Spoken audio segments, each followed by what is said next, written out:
Yeah, the city came they're one of ours. They're not yeah, that's how I'm exaggerating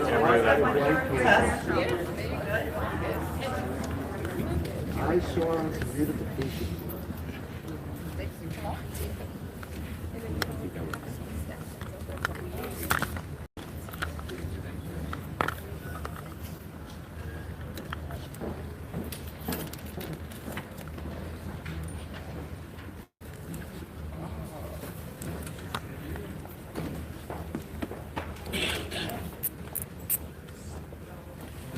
Good morning. Good morning. Happy Friday, everyone. Welcome to our final Harlem Arts Alliance meeting for 2024.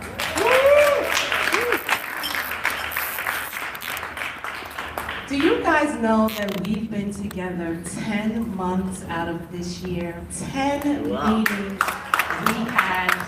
Celebrating you, celebrating the art in Harlem, celebrating culture in Harlem. Give yourselves a huge round of applause. Thank you. Today we have a really special presentation. There are 3 organizations. Harlem School of the Arts, clap it up. Yeah. Jazz Mobile, clap it up. New Heritage Theater Group, clap it up. 60 years, all 3 organizations. 60 years. And also, I just want to mention, big honorable mention to the Apollo celebrating 90 years. Yes. So 2024 is big for arts and culture in Harlem. We want to welcome you, and first up to the mic is the president of this amazing institution, Mr. James Horton, Harlem School of the Arts. Yeah.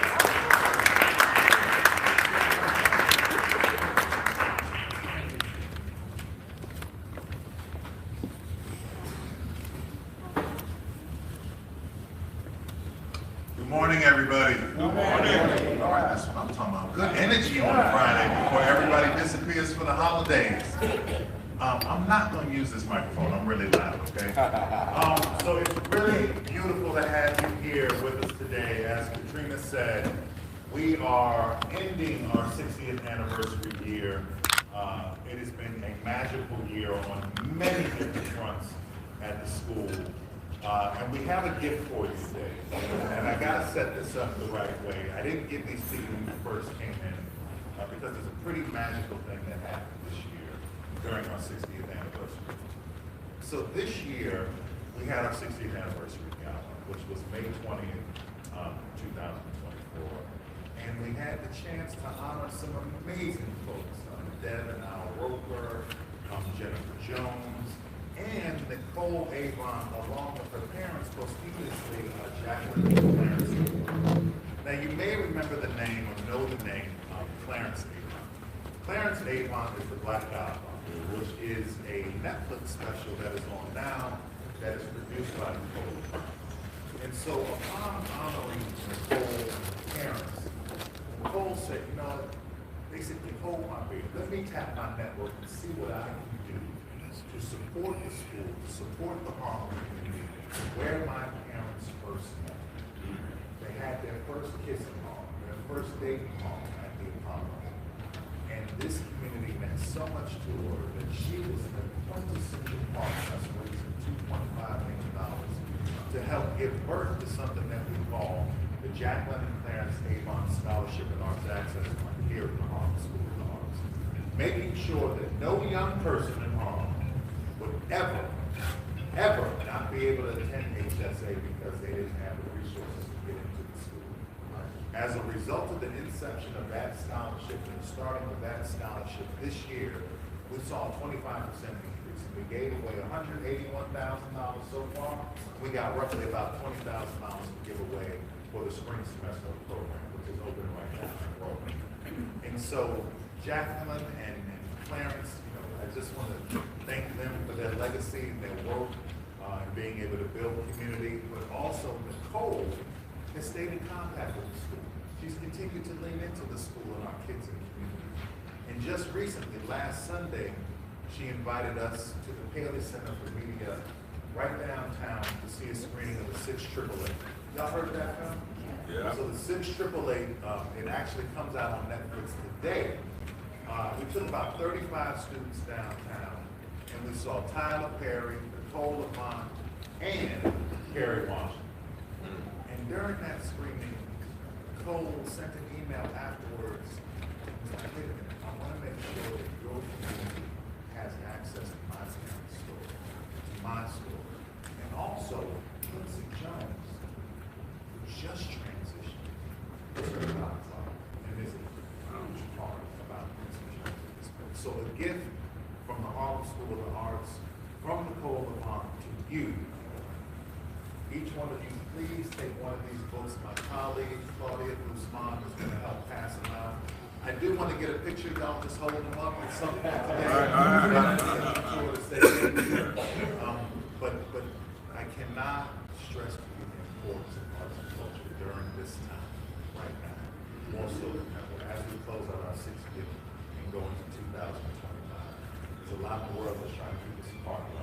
Yeah. And there's a lot in the world that's going to continue to try to flex those muscles of divisiveness, of separation, to try to keep us apart. This, what you do, what we do, is absolutely critical to the advancement of the human race. Okay, so lean into the work, be unapologetically brave and bold in everything that you do, just like our founder, Dorothy Maynard, when she started this school 60 years ago, at the corner in the basement of the church, one student piano, and raised $2 million to build this 37,000 square foot art center.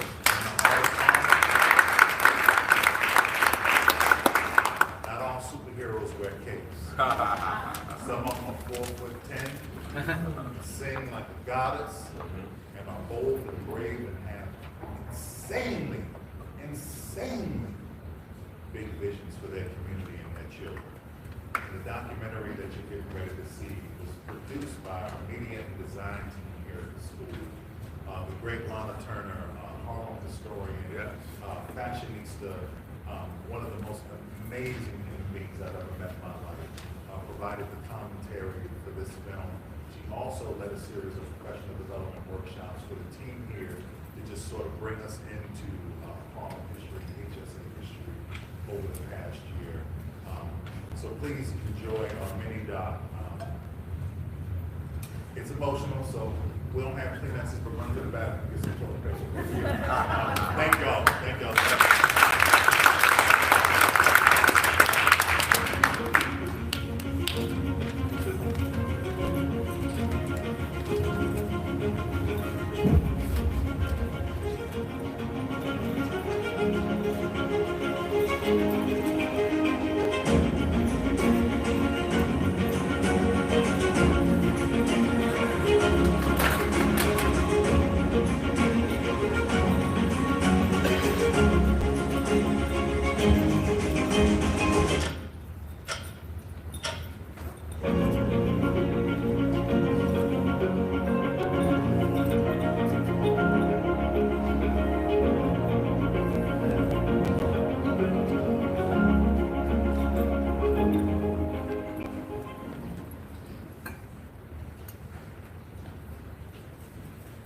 Did not start in New York. Dorothy Maynard grew up, she was born in Norfolk, Virginia, in September 3rd, I believe, 1910. And Norfolk, Virginia was and is a port town. There's a naval base there. The community that she grows up in is fairly sheltered. So even though segregation is the theme of the day, she's sheltered a lot from that because in this African American community, there are doctors, lawyers, Indian chiefs, there are ministers, and in this bastion of, in this enclave of a Black community that has a lot of what the larger society has, but has it in its own cultural place. The musicians who are playing in the churches, many of them are trained. Some are playing classical music on Sundays. So it wouldn't be odd to hear Rossini's music coming from a black church. But you would also get fairly stylized spirituals coming out as well. Her father was a minister, and I think his father was a minister. So John Maynor, and their last name was M-A-I-N-O-R. So Dorothy Maynor changes her name professionally later on in life. But she's born as Dorothy Lee, L-E-I-G-H, Maynor. She is the sixth of her father's children, third of her mother's children. Her father was married before, and he had 3 children. With her mother, her name was Alice. Her mother was Alice Jeffries. She had 2 children who were older than Dorothy. Dorothy is the youngest of their 3. The brother and sister were also musicians, at least at home. I haven't been able to figure out what they did after, so much is focused in on Dorothy. But I do know that early on, he was a tenor. Her sister was a soprano, who also played piano and organ. Music was an essential part of their family life. She's also, believe it or not, a shy person. I don't know if you get shy from all of these endeavors, but she's very shy, and in fact, she clings to her mother. Her mother's a housewife, so mother doesn't go out to work. She clings to her mother, and she really doesn't want to venture too far from home. That is not her goal. And in fact, her mother is very, what I would say, more than capable of creating clothing, and this is when people made things for themselves. So that was not unusual, but her mother was really more than adept at these kinds of crocheting and sewing, that sort of thing. And that's what Dorothy wanted to do. She had no idea that she would be in music. When she leaves Norfolk, and she leaves at the age of 14, she does not want to leave, but her teachers have decided that she would best be schooled if she were in a smaller environment. So it was thought that it would be better, at least for Dorothy, for her to attend Hampton. That's how she gets to Hampton. Norfolk is about 20 miles from Hampton Institute at the time. Smaller, personal, private attention. So she's reluctant, but she is dutiful. So enter Dorothy Maynor to Hampton Institute. She is this young girl, 14, 1924. And she is just marveling at all of this. Now, mind you, and she does well. She does well in the small classes. She gets personal attention. She gets all of this. But she's very serious about her work. Well, she's at Hampton, and she plays sports. She is making clothes in home economics. She is dutiful in her studies, and she adapts to a place that she was not initially interested in going to. But she takes in all of the other elements of the school, and in its ability to be rounded, as well-rounded as one can be, by bringing in the artists of the time, by bringing in political people of the time, by having on display the art on the wall, in fact having an endowment with an institution where you actually go and get the art and kids actually watching and looking at it. Yeah. You know, it's a different time. Yeah. But she takes all of this in. Where does it go? We never know where anything goes. But if we set the stage for it, Dorothy's stage that was set set the stage for the Harlem School of the Arts. You think about the visual, you think about the movement, you think about, you know, the people at the top of their game as instructors coming to, you know, not just teach and instruct, but also to show and to do at the same time. It was always about excellence. When we think about Dorothy's beginning, it was about excellence. I think Harriet Sumner Curtis, who was the dean at the school when Dorothy was there, saw something in her spirit and in her way, because when I read sometimes about some of Dorothy's contemporaries, they would say things like, oh, you know, we would go out and do something, but Dorothy wouldn't do it unless she was finished with her work. Or Dorothy made a beeline to go study while we were out, you know, having a picnic. So you always got the sense that she really understood what it meant to be serious about her work, what it meant to go forward with her ideas. And remember, she's still thinking about becoming a home economics teacher. Right. So she doesn't know she has a world stage to go to. She wanted to be like her mother. So let's go back there. And so she continued to sew, she continued to do all the academic things. But for class, for music class, because she was in the chorus, no, she was not a soloist. She was not identified as someone who was leading the charge. She was just one of 130 people. So the turning point for her, and in terms of music, really comes from our Nathaniel Dett.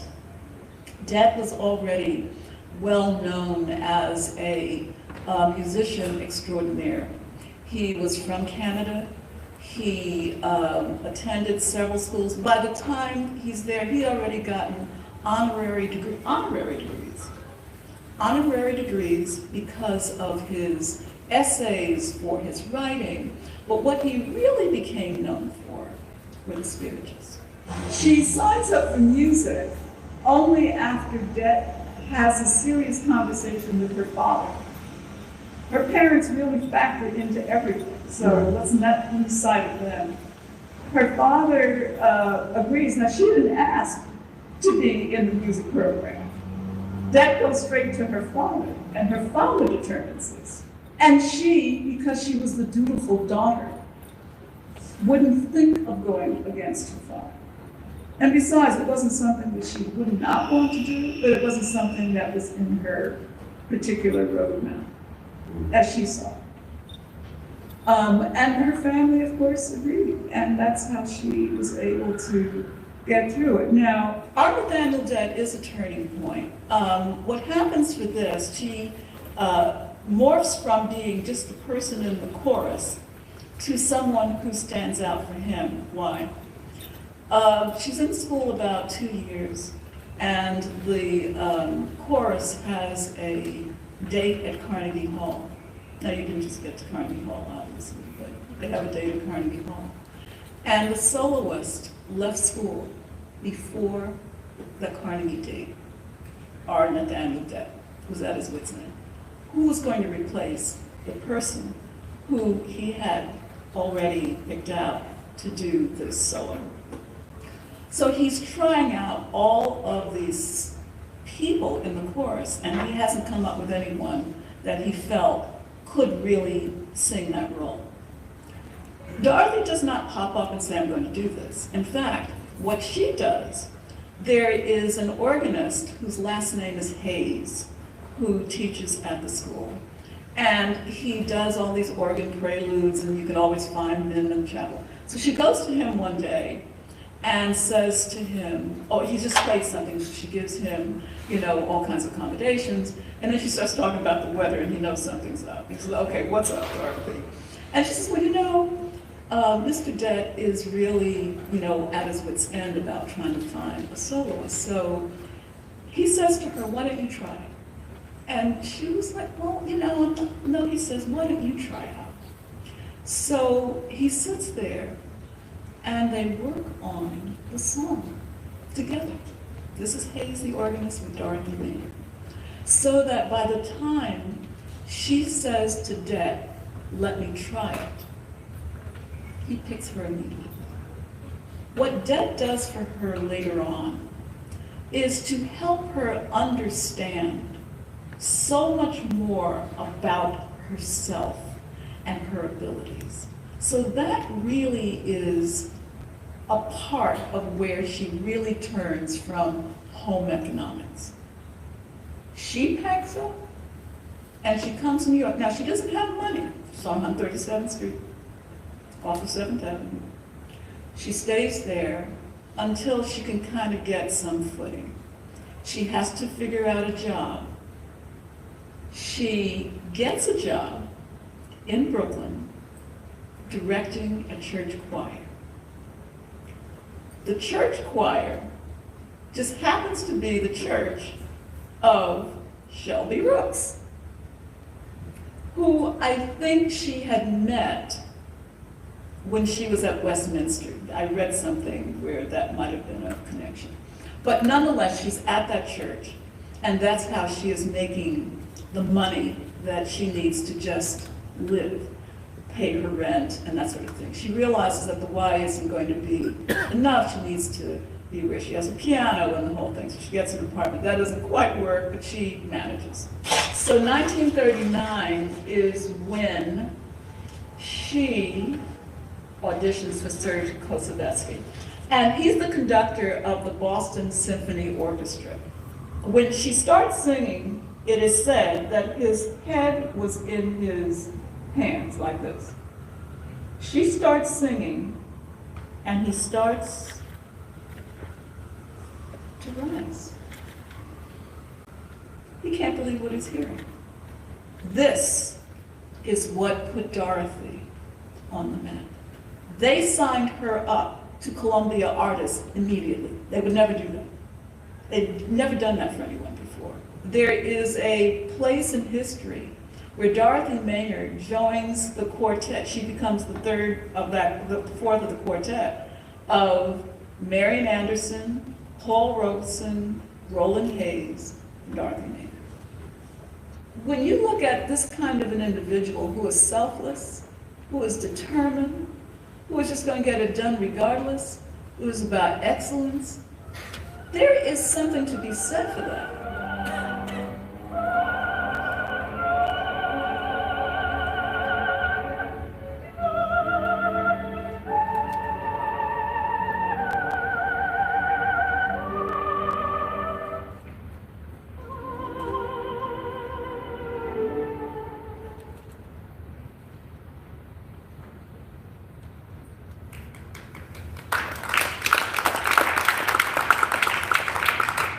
When Dorothy Maynard retires from the stage in 1963, she throws her energy into the church and the things that would aid her husband. Reverend Brooks, who was leading the church, had in fact, with his congregation, begun to look at the needs of Harlem's children. And prior to Dorothy Maynard coming off the stage, the church had in fact embarked on the acquisition of the building next to them, creating a recreational center.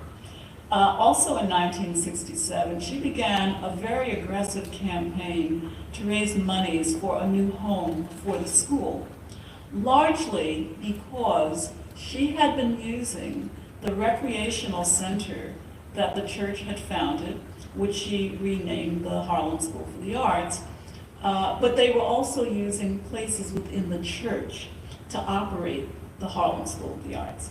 My name is Basil Jackson, Dr. Basil Jackson. I'm Vice Chairman of Carver Federal Savings Bank. She had an idea about providing these services and started the school in her husband's church. Very soon found that it was so successful that they needed to expand. We're talking now about starting the school perhaps in 1964, 65, and they got to the point where it was well beyond the capability of the facility to handle it. probably in the early 1970s. And that's the point in time when she came to see me. She didn't come to me directly. She started by going to every major bank in New York City. Chase Manhattan Bank, Citibank, you name it, all the banks, with an idea that she had of building a new structure that will provide modern facilities for perhaps as many as 1,000 students who would be educated after the normal school hours, after 3 o'clock. She was declined by all the banks in the city of New York. As a last effort to find financing, she came to the Bowery Savings Bank, where I was, at that time, Senior Vice President and the Chief Lending Officer for the Bowery Savings Bank.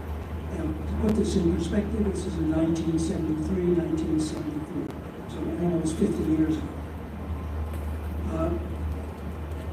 The concept that she had made sense from the point of view of providing social benefits to the local community of children. But she didn't have a business plan. She didn't have any source of income to either pay for the construction of the building or the ongoing operation of the school. And that's the reason that every other bank turned it down. Unfortunately, the first meeting that I had with Dorothy Maynard, she presented her proposal to me with exactly those shortcomings. No obvious way to pay the money back. And so our first meeting was on a Friday afternoon. Unfortunately, it lasted for less than 20 minutes. At that time, I told her no. This is not the type of loan that the Bowery Savings Bank would like to make at this point in time. I'm sure she thought that was the end of our conversation and the end of any further negotiation. But as it turned out, I had dinner that weekend with my father and mother. And after I explained the visit that I had and mentioned the name Dorothy Maynard, both my father and mother were really very surprised to the extent that my father dropped a silverware into his plate and said, son, don't you know who you're talking to, who you're dealing with? Dorothy Maynard is a famous, world-renowned artist, somebody of enormous talent and integrity.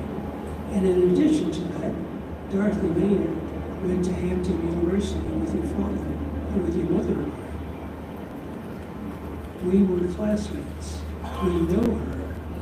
We know that she would not waste your time coming to you with a proposal that didn't have some basis in fact and ability to repay the loan.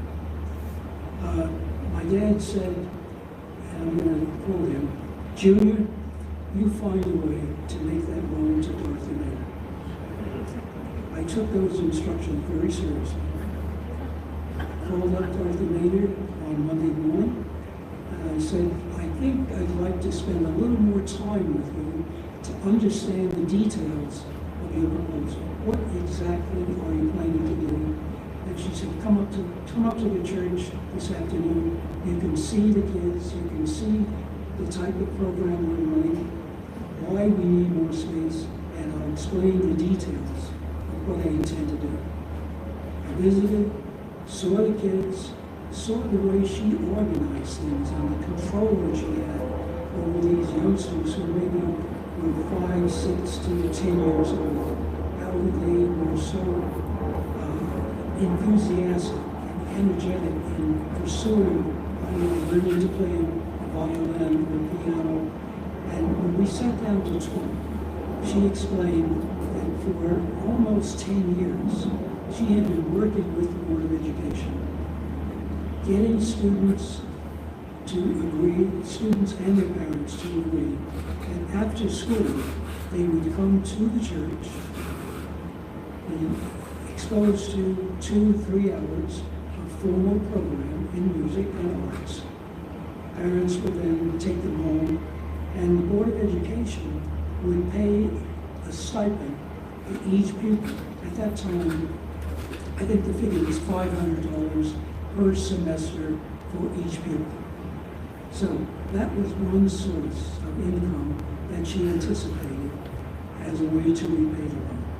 In addition to that, she made it clear that not only did she have the support of the local community, but because of her stature, because of her world-renowned fame, she had friends on Wall Street and throughout the country who were interested in participating through charitable contributions, through fundraisers, through any number of opportunities to bring money to the school to support the program if she got it off the ground. As it turned out, they never had to grant not one penny. Dorothy Maynard, through her income from the Board of Education, through the charitable contributions, through the galas, the various activities that she had each year, paid me back $1 million each year to reduce the principal, plus 8% interest on that $1 million, and paid the loan off in full in 4.5 years. Dorothy Maynard was a spectacular performer, but also was an unrecognized businesswoman of tremendous ability. In 1968, she had invited Arthur Mitchell, a very famous ballet dancer, as we know, to teach ballet classes to the students of the new dance department here at the Harlem School of the Arts. So in 1975, she became the first African American to be elected to the Metropolitan Opera Board of Directors.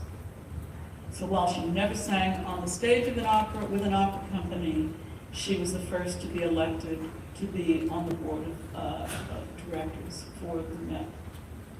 In 1977, Dorothy Maynard was able to see one of her crowning glories, and that was to be able to move into her new, for the community, for the kids, for the parents, for the teachers, for everyone, her new award-winning facility, the Harlem School of the Arts. So in 1963, she develops this plan. She gets these 20 students. She doesn't make an announcement about the school starting. Instead, by December of that year, she posts a notice, or even before then, to get those 20 students, it was one mother talking to the other mother. Oh, you know what's happening? This lady is teaching. Oh, so this is how she gets these 20 students. Word of mouth. But by December of that year, 1963, she posts a notice on a nearby school with the notice says something about music for anyone. If you come with a child, the child has to come with a parent. And what she discovered were a stampede. Dorothy Maynard had to close the registration. She didn't have enough teachers. I don't think anybody thought that any of this could happen quite that way. But what she did have was the support of the church, and I think this is very important. The church was a varied congregation, many business owners, black middle class congregation by and large, very healthy numbers there, about 2,000 people in that congregation. And they were gratified. They were gratified and amazed at the same time. So they came up with the money for her to hire, at the outset, 2 more teachers, one for art and one for dance, to aid Dorothy in the school. The school garnered a little bit over 300 students. And by this time, there were 12 teachers. She was the director, the executive director. She had an office assistant and a custodian. But how does she start envisioning a larger facility? Because she is growing all the time.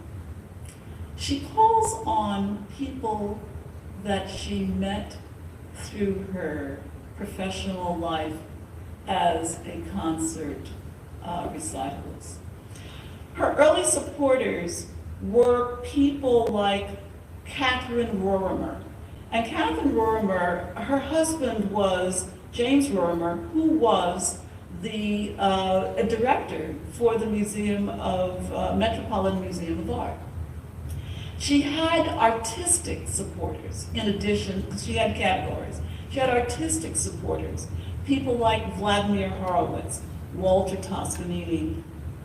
These were her auxiliary supporters. She comes to meet a guy named Stuart Root in her, there's a gentleman that's on the board who's a friend of Stuart Root. And Stuart is the person who understands the finances behind real estate. He is a very astute lawyer in real estate on Wall Street. And she asks him to join the board, and he does. The two of them go out and they press funders. She talks about her vision from a very humane way, and he is the one who talks about it from the aspects of how the financing should work. They were a duet. And it's with her nonstop, must-do, charitable attitude that creates the Harlem School of the Arts. One of the things that she would say, the foresight to have art. That man or woman is not made by bread alone. That you must have beauty all around you, and to have something to aspire to.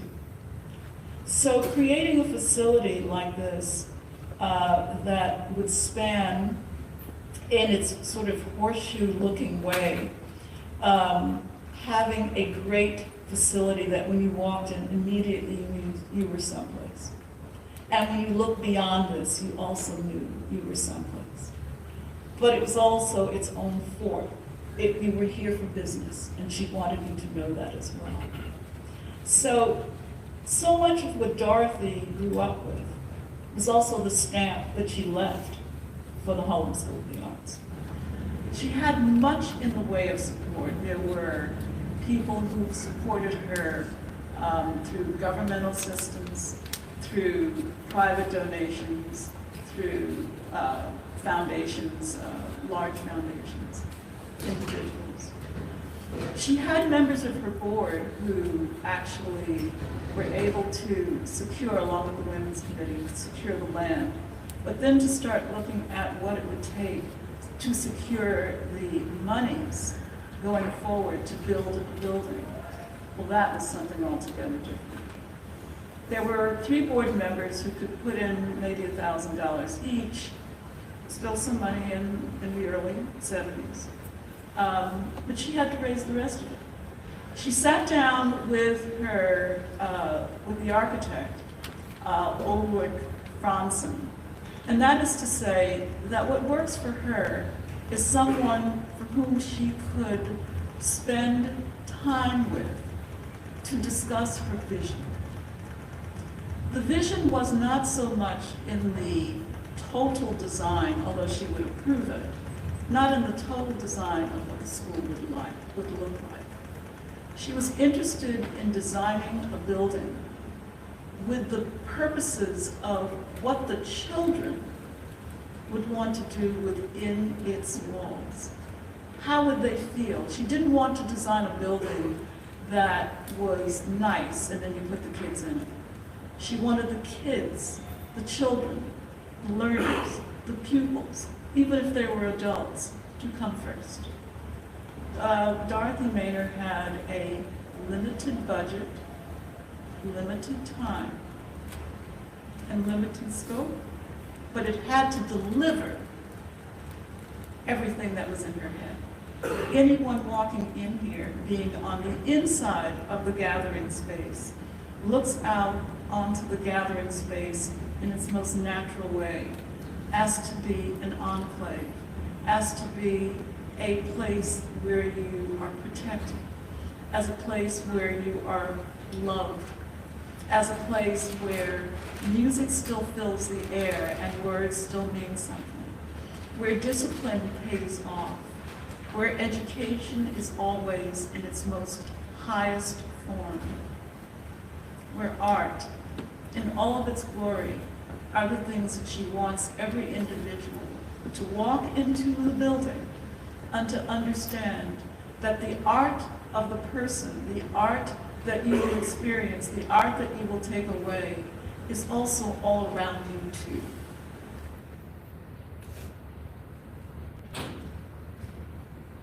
In Dorothy's own words, especially as she looked forward to seeing the building, the Harlem School of the Arts, in her words, and yet, wonder of wonders, as I know from daily experience, hundreds, thousands of black men and women and children in Harlem refuse to allow the flame of joy and hope and anguished desire to go completely out. Given half a chance, they can and they will, in the lifetime of some of us, undo the cruelties of 3 centuries and add to the human and spiritual wealth of this nation. This is why I have such a longing for a home for the Harlem School of the Arts.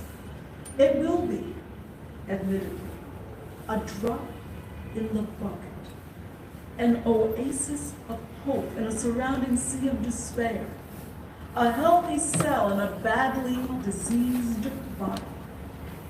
But it will be a start towards the binding up of a wound that has been festering for a long, long time. I picture the school's new home as a sanctuary, a refuge for those in search of that which will give the body and substance to their dreams, for families, father, mother, children, freed for a brief moment from the drab, cramped quarters misnamed home, while they explore what it means to be together in a world they have never known. The world of music and drama, and the dance and other handmaidens of joy and freedom.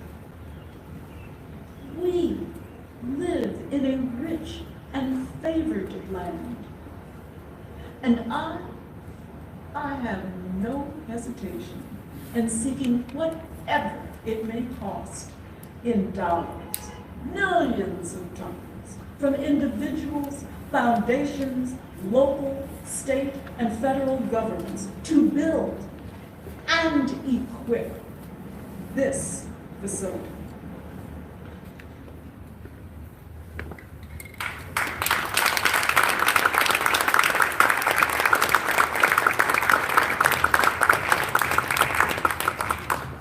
Thank you so much for engaging with our history. Happy holidays to you. And if I can, real quick, each of you have received the book. If you have not, we will have one for you. Be sure to go to the back and grab one. If you can just hold them up for us, please. We'd love to get a picture. Beautiful, hold them up high. I love it. Thank you so much. Thank you, thank you, thank you. I love it. I love it.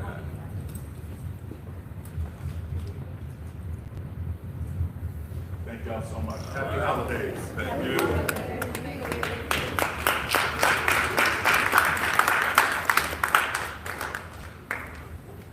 So I learned so much. What an amazing, amazing film. Thank you so much, James, for sharing that with us and for giving us the history of this amazing place.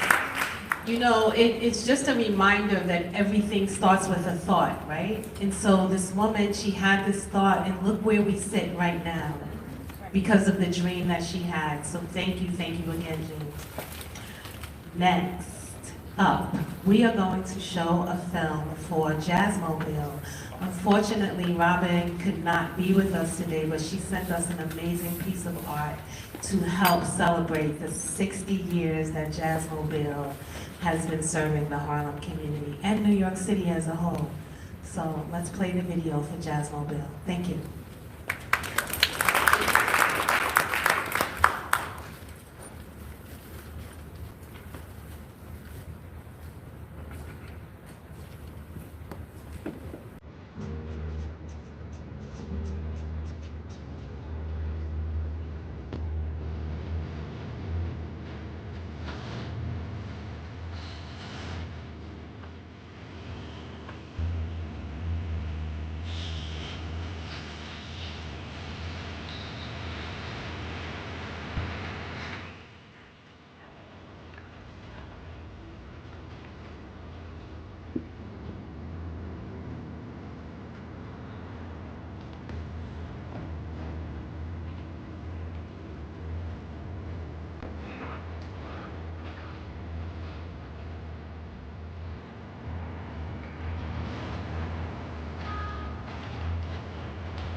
And so on Monday, something really special happened.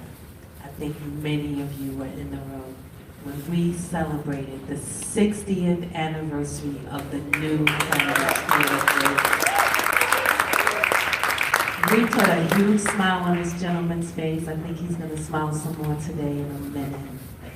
Welcome to the stage, Voza Rivers. Yeah.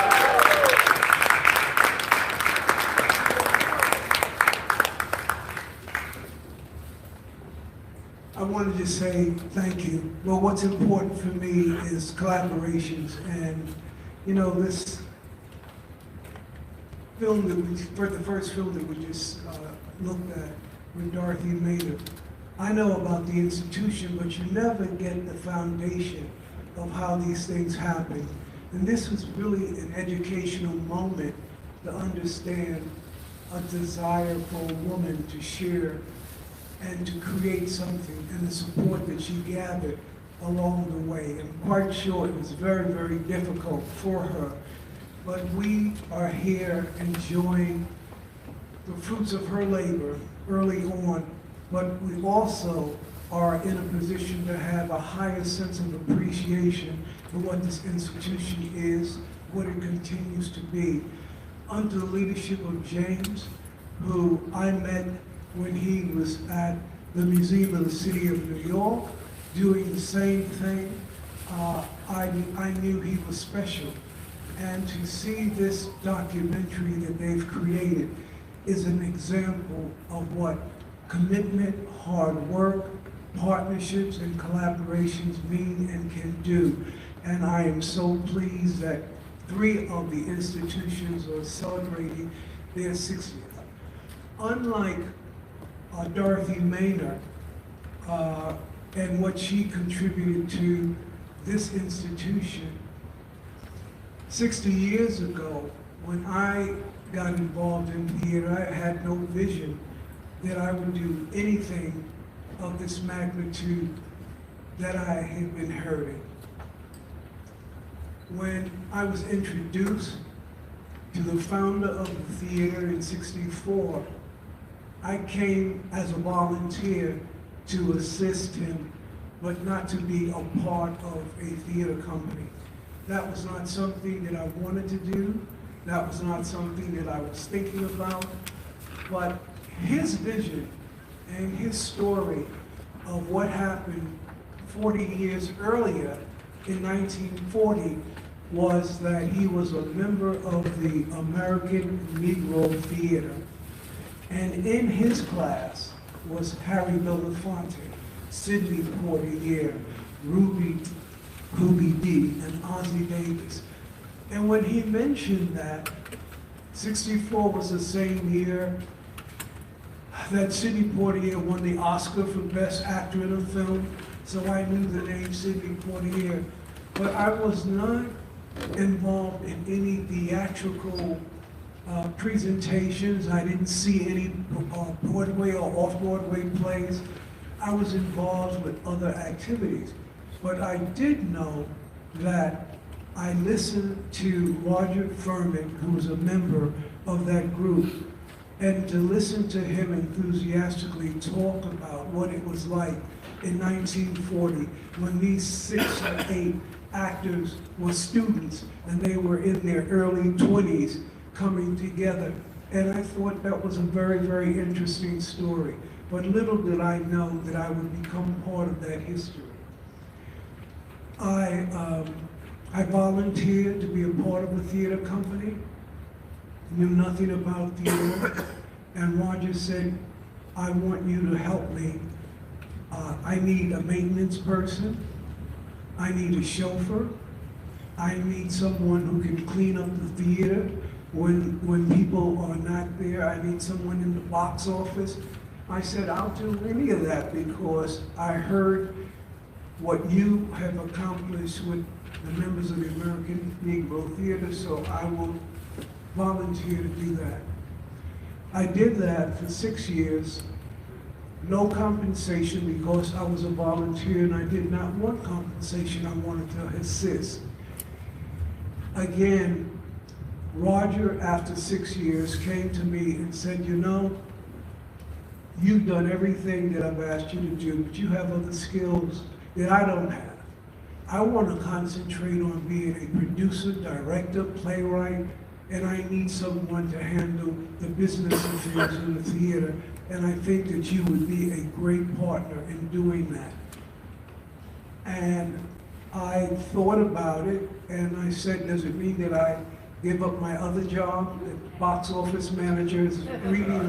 He says, no, no, no, you can still do that too. But I also need you to be a part of the management team. So I took that on, and a few years later, Roger died of AIDS. And the theater and the board was not prepared for that. And of course, I wasn't prepared for it either. Roger died without a legacy, without us planning on his future because he was in his early 50s and he died a year after he was sick. The board said to me, Voza, Roger's not here. You're the connecting tissue of what the business side is and what you learned from Roger. I said, yes, but I am not Roger Furman. I will not be able to step up and step into his footsteps because I don't know that much about theater.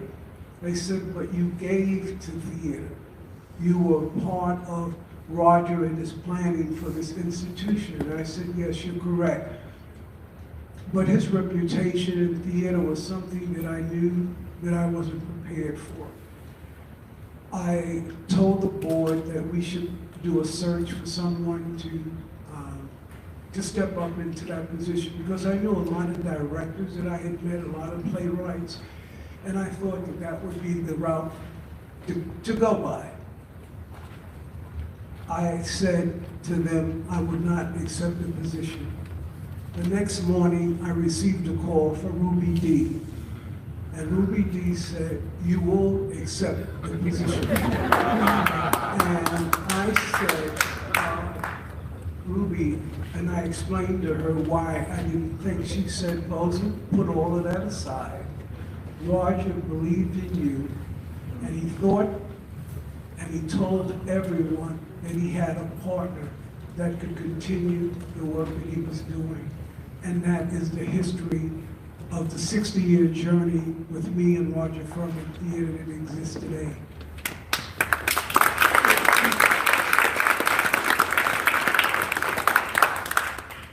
We had a wonderful celebration on Monday. But what was more important is a lot of the members of the Harlem Arts Alliance turned out. And there was one person who came out. Her name is Lori Cumble. Lori Cumble, as we know, is the Commissioner of Department of Cultural Affairs for New York City. And Lori reminded me that a number of years ago, we, the Black theaters, 8 of us, 8 of the Black theater organizations came together because we realized that there were comparable theaters with similar budgets that were downtown as the groups that were uptown, but the downtown groups received more support than the ones uptown. But yet we had the same budgets, we're doing the same kind of work. So 8 organizations, we got together and we petitioned the city council to correct that inequity. And we were kind of put off. Again, Ruby D. I called Ruby D, myself and Woody King, and we told Ruby D what was happening. She said, we're going down there, we want to straighten this out. And what she did is called a press conference on the steps of City Hall around this inequitable funding for the theaters of color. There were 8 of us initially. We got approved for an additional $8 million to create the Coalition of Theaters of Color. Lori Cumble reminded everyone on Monday that there are now 54 theaters of color and the budget is $80 million. But she said, this is what happens when you stay together and you work together as a collective. That's what the Harlem Arts Alliance is about. When I hear that the people in East Harlem are not connected to West Harlem or Washington Heights or Inwood, but we're all one community. Somebody years ago decided to put these boundaries around where we live and what we do, and a lot of times we believe in those boundaries, but they don't define who we are. We were very fortunate a little over a year ago that people started reading about the Harlem Arts Alliance, and it was during the height of apartheid, I was going to say apartheid, but it was the things that were happening where the members of the Harlem Arts Alliance, we had to take a back step because of the conditions that were happening for the last 4 years, right? McDonald's did a search because they were very interested in supporting an art service organization, but we didn't know that. We didn't have any relationship with McDonald's. And McDonald's said that we would love to be able to support the organization and to reestablish the members who were not able to afford to be members. And I said, well, individual members only pay $25 or $50 for a year membership. And they said, well, that's good. What about the organizations? I said, depending on the size of the organization, the most any large organization would contribute is $500.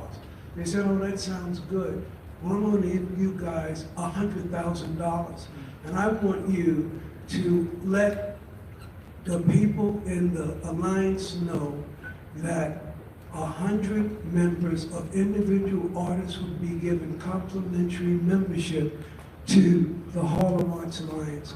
And 100 organizations, you could also sign up and give them complimentary. They wanted to see us grow and become stronger and stronger and stronger.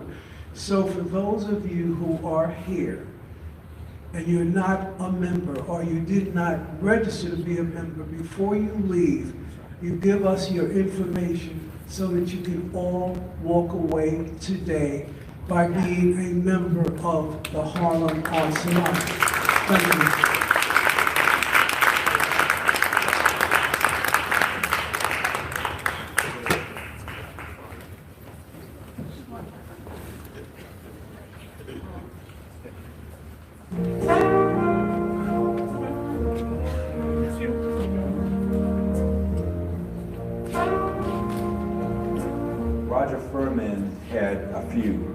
Things. One of the ones he's best known for is "Don't bring me no bad vibes, only love." Don't bring no bad vibes, only love. Don't bring no bad vibes, only love. When I hear the name New Heritage Theater Group, I have to go back to the roots of why and what and when. So New Heritage Theater Group morphed from New Heritage Repertory Theater, a theater founded by Roger Furman in 1964. During that time, I had no idea that I would be in the theater more than 60 days. Well, there's not much in the name to me. It's what's behind the name. And so when I think of New Heritage, I think of Roger Furman. I think of Vivian Robinson. I think of Voza Rivers. I think of Jamal Joseph. I think of Phyllis Stickley, and I think of Andre Robinson. And when I think of those persons, I think of creativeness, I think of beauty, I think of love. New Heritage Theater has indeed been here. It is a foothold. It has lasted for 50 years, and I am extremely grateful that they are in the community. I'm extremely grateful that New Heritage Theater Group exists, because without them, I don't know how much theater would be happening in Harlem. I think the philosophy that New Heritage instilled in me, I would say, because I had such a short period of time with Roger, he spoke often about a kind of excellence that he did not see, but he was certainly determined for us to sort of get there. Roger was a hard taskmaster. He made the actors cry. He knew how to push those buttons and get the best out of them. There's one particular actress named Phyllis Lawrence Stickley, and she was a fine actress, but she had not reached her peak, and Roger knew how to get her there. So, oh Lord, here come this crazy Jamaican woman. She get on my nerves. So now he was just telling me, Phyllis, I want you to arrive at the bar like crazy woman. But I'm now right here, something like that, my let's look up on their face. I say, man, you know you want what's one. You just take me to come here, so I don't know nothing about what's going there. What is the people that's in there talk to? And after we had thoroughly shaken the people there at the bar, he would laugh and say, hey, she's something else. This is my girl. This is my lady. This is my killer. This is my killer. When Roger died, I wanted to validate the theater under my direction and the new team. I went to a woman by the name of Chanel Perry, one of the well-known female directors of color, to come to work with Andre and I and Phyllis in producing Strivers Row. Roger dies in 1983, Phyllis, Andre, and I, we take over, and we're going to try and figure out how to make this theater work. So then the caliber of production became our distinction in the marketplace, because people weren't expecting us to be able to deliver at that level up there with so few resources. So by the time Voza Albert arrived, it was just this moment where everything kind of came together. A person from South Africa, a young man, Duma and Groovel, took Phyllis and myself and Andre down to the Lucille Hotel Theater to see this play called Voza Albert. And our lives were changed. We had never seen theater like we saw down there. That became kind of a historical moment of itself, because there was no news really coming out of South Africa at that time. And the response from the audience was so powerful that it almost felt like we just had to see the tiger by the tail. All of a sudden we were being reviewed by people downtown, people were starting to pay attention to what we were doing. Cinemali, Voza Albert, Sarafina, Township Fever, Sheila's Day, all of those were shows that were done within our theater and then went to other theaters, and then of course around the country. A wonderful relationship that lasted for about 15 years. In 1997, I came to Voza Rivers with an idea, and the idea was to form a new theater program in Harlem, because there was a great need.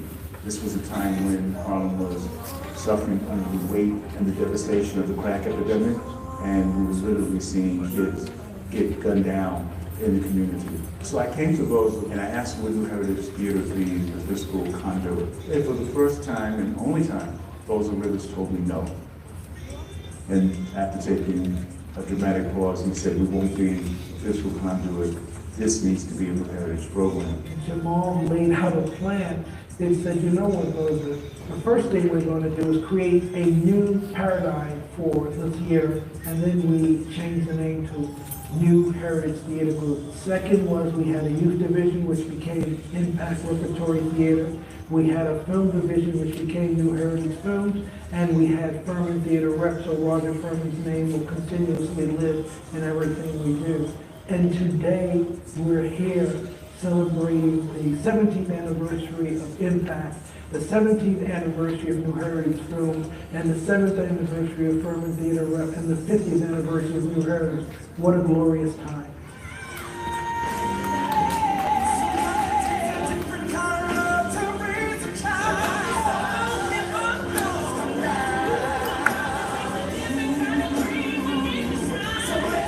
What people really need to do when they think about New Heritage is understand the appendages of New Heritage. Look at Impact. That's New Heritage. And that's the future. It was very important for New Heritage to have a youth division theater, Impact, because it gives the young people a chance to express themselves in musical theater. So all of the material that you see Impact do is original material, written and inspired by the young people. New Heritage for me in Impact has been like an incubator, just a way to like grow ideas and to have a wealth of knowledge and resources to get you to what it is that you need, whether it be songs or mentorship or a network of artists. New Heritage Theater to me is the parent organization of Impact. It teaches me that you really can truly be an artist. It said, you can do this and we'll have your back, and allowed us to change the world using our form of creativity. The history of the theater is quite remarkable because over the last 50 years, we've done over 1,000 presentations, films, theater, musical events, workshops and readings. And we've employed over 2,000 artists over the last 50 years. And that is really a remarkable track record. I think the next 50 years for New Heritage will be built on a platform that's already been well established for us. I am being groomed to help take over and run New Heritage Theater along with the other young, well, I can't say young people, the other people of my stature in Impact Repertory Theater. I think of pioneers like Chanel Perry, Ruby Dee, Ozzie Davis. I think of the path that they have laid before us for us to continue to journey on. It's a wonderful legacy, and to be a part of it, you want to enrich what is already there, but like the name, to hold on to our heritage, but to always be moving forward in the new. I don't know if New Heritage is ready for it, because I mean, the fire, the drive that we have, we're itching to like take over. So the moment they give us the little bit of like freedom that we get, or the little bit of growth that they allow for us to do now, can you imagine it in 5, 10 years when we're actually running the company full? Like it's just, oh my goodness, it's just phenomenal the way I see the company growing, and it's, no one's ready for it. No one.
Don't get commercialized, you know, stay true to yourself, you know, and continue to use the arts to change the world in a positive way. You keep walking until you can't take another step, and you listen to the music, and you keep on walking. How dare we not be brilliant based on what the foundation that was laid down by our ancestors that we inherited. So heritage is a nice word that captures all of what it is that we do.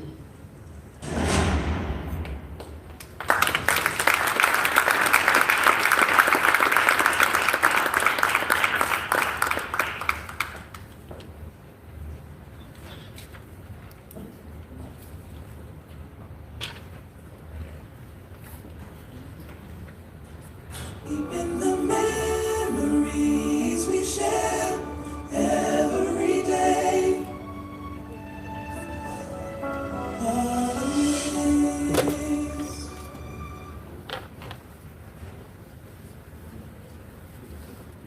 So what is it going to look like its margins. What does the law look like from its underside? We have seen the underbelly of the American legal system. And that hard-won and often painful knowledge has given us a perspective on the law whose value, in my view, is immeasurable.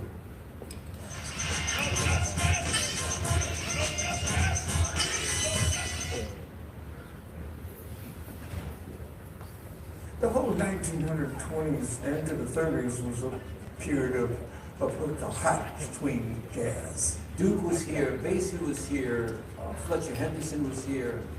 Black musicians had just come out of a period of big band jazz.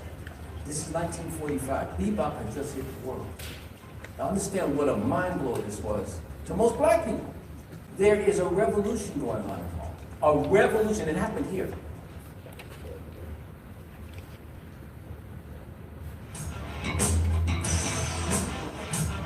How do I know Tevin? It's so long ago, I don't have a clue. Heaven's an artistic mad scientist.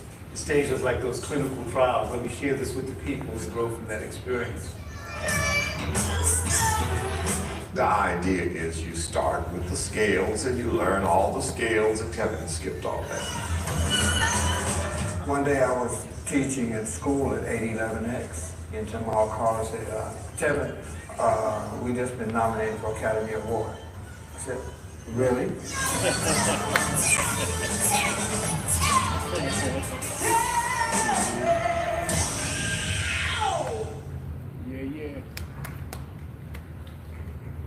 Well, the most important thing I heard from Belafonte was hard work.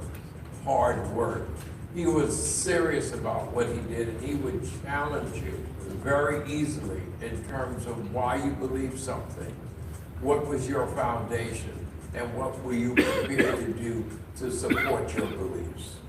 Just to hear him speak, gives me goosebumps. He always talked about the connection to activism and the arts, using your gifts and your powers and whatever artistic ability you have. He would always just encourage us to don't get commercialized, stay true to yourself, and continue to use the arts to change the world in a positive way. He's the true definition of an artist. I had no interest in seeking public office until one day Ray Jones, first black head of Assembly Hall, he said to me, boy, you want to run for the Assembly? I said, okay, I guess. And after that, I was hopelessly hooked on public service. And really, we were a gang of 4 people who had our own paths and no obligations to any organizations that worked so well together. And as David would say, we had a real mosaic of people and themes and ideas that would just fit in whenever the opportunity would come. I grew up wanting to be a professional athlete. I played football, baseball, basketball. And so in my junior year, I was cut from the varsity basketball team. I didn't handle that well, and I began to rebel. I go to school late, I go to school. But my older brother had all the cars, he had the jewelry, he had the girls, and part of me wanted that life, but I'm an athlete, I'm not doing that. But when my dream was shattered during my junior year, I said, well, what am I gonna do? Am I gonna work at McDonald's? Or am I gonna drive these fast cars and wear the jewelry my brother has and the clothes that my brother has? And I know how he's getting.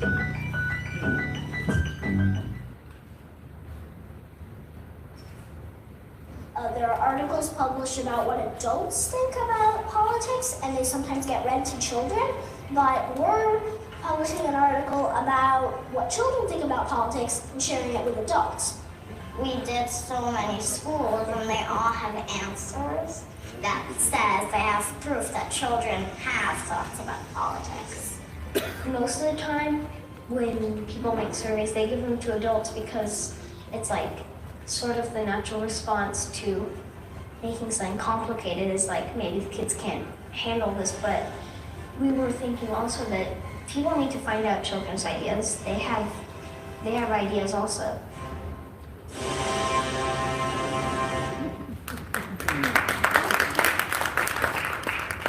It is very humbling for me to go into a room and sit down with a young person who's 20 years old, and their choice is the death penalty or life in prison at age 20. I did not go to school to become a death penalty lawyer. I didn't begin my career as a death penalty lawyer. And if African American people had not stayed home and allowing George Pataki to be elected governor in this state, I would have never done a death penalty case. Because George Pataki ran on and wanted to reinstate the death penalty in New York State.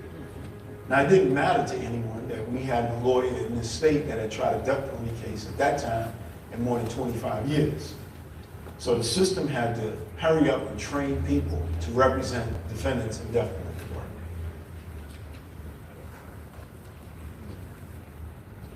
So we were beginning to see less and less of him because he was so far away. One time I came into my buildings and I heard the piano playing. I knew it was him. I hadn't seen him in 2 or 3 weeks. So I went into the room and we had a conversation. And I told him, you know, gotta stay close here. You gotta stay close here. Because, you know, you gotta be safe. He was with the wrong crowd on Staten Island. DeWitt was not a criminal. He was not a drug dealer. He was at the wrong place at the wrong time with the wrong people. And he was murdered, shot in the back, Staten Island. 17. That was the roughest phone call I've ever taken in my entire life.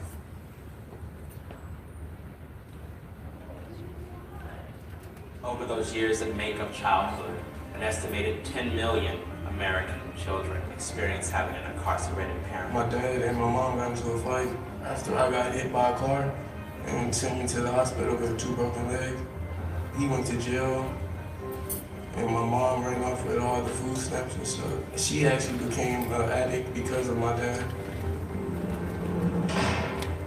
My father has been incarcerated 59 times over the course of my life.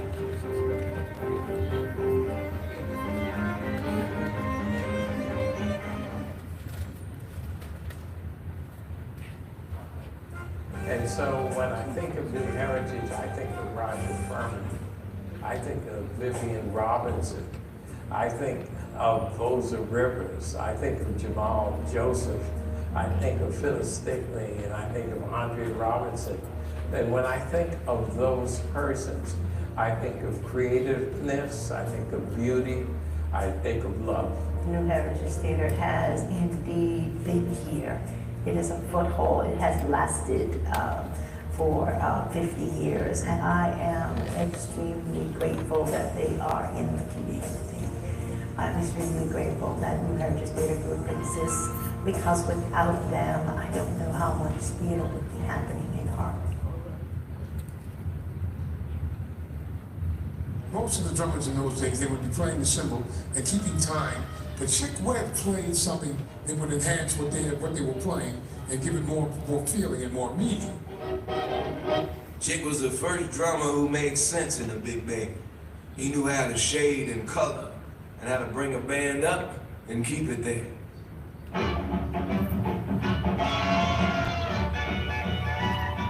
Chick drew drummers by the dozens where he was working. Was playing so clean and fast and technical. Had a kind of drive that's impossible to describe if you weren't there to feel it.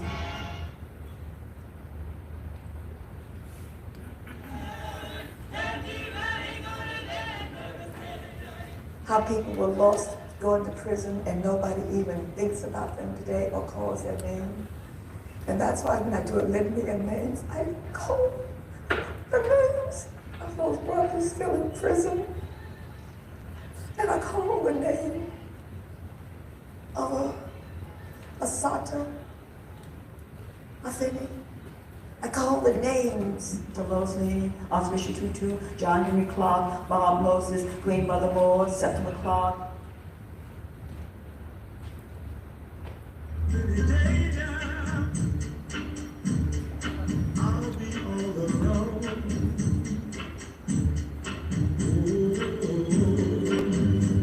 idea actually was taken from the blues. Because back when I first started, there was no R&B. There was just the blues, gospel, country and western. That's how my whole career started. When people ask me about the United States, they don't say how are things anywhere else in New York, Harlem. The American Negro Theater was an incredible experience. Oh my God. With Abram Hill and Fred O'Neill, and we had classes in acting and speech and drama and fencing and reading. The American Negro Theater was one of the first theaters to create works by blacks and then take it down to Broadway as a theater company. Harlem was the most segregated place I know when I came here. I was shocked because I had heard so much about Harlem. On 125th Street, Woolworths, you couldn't go in there and sit at the counter. Child's Restaurant on Lenox Avenue, no black person could go in there and get served. The Lord's Theater, you could go there, but you had to go upstairs, the same as you did down south. And this was in Harlem. And Savoy was different because that was ours. And we let everybody know that was ours. Actually, most of the movies that Whitey's Lindy Hoppers did, I choreographed the routines for the movies. But you will never see my name up there saying, well, Frankie Manning did this. You know, musicals, you see dances staged by such and such a person. And all the studios had a dance director, so he had to get credit. It was when we went out there, he said, well, do you have a routine that you do? So I said, yeah, so we did our routine. And he says, well, that's good. Do it like that. And that was his contribution. But that was all that he did. He said, you didn't do that. So that's what we did. The name James Mercer Langston Hughes was given to him after his grandfather. In 1947, he moved to Harlem, New York. He's quoted as saying, I'd rather live in a 3-floor walk-up in Harlem than a mansion in Westchester.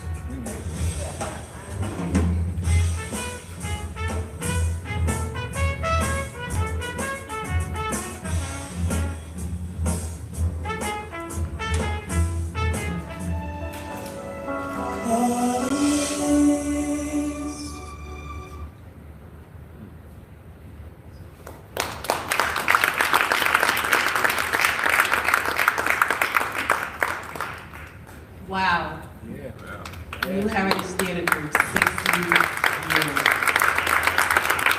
Harlem School of the Arts, 60 years. Jazz Mobile, 60 years. It's hard to do anything for 60 years.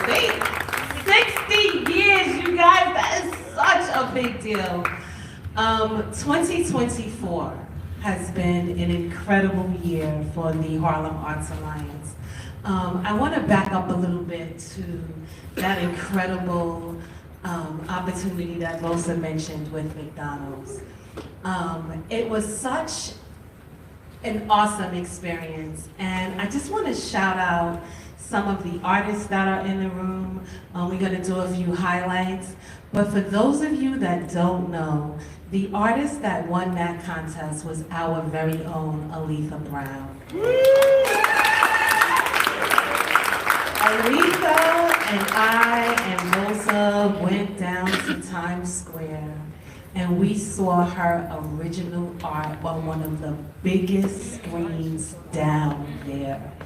It was the top of 2024. It was an incredible experience. It's one of those things that I'm imagining as an artist you dream about, right?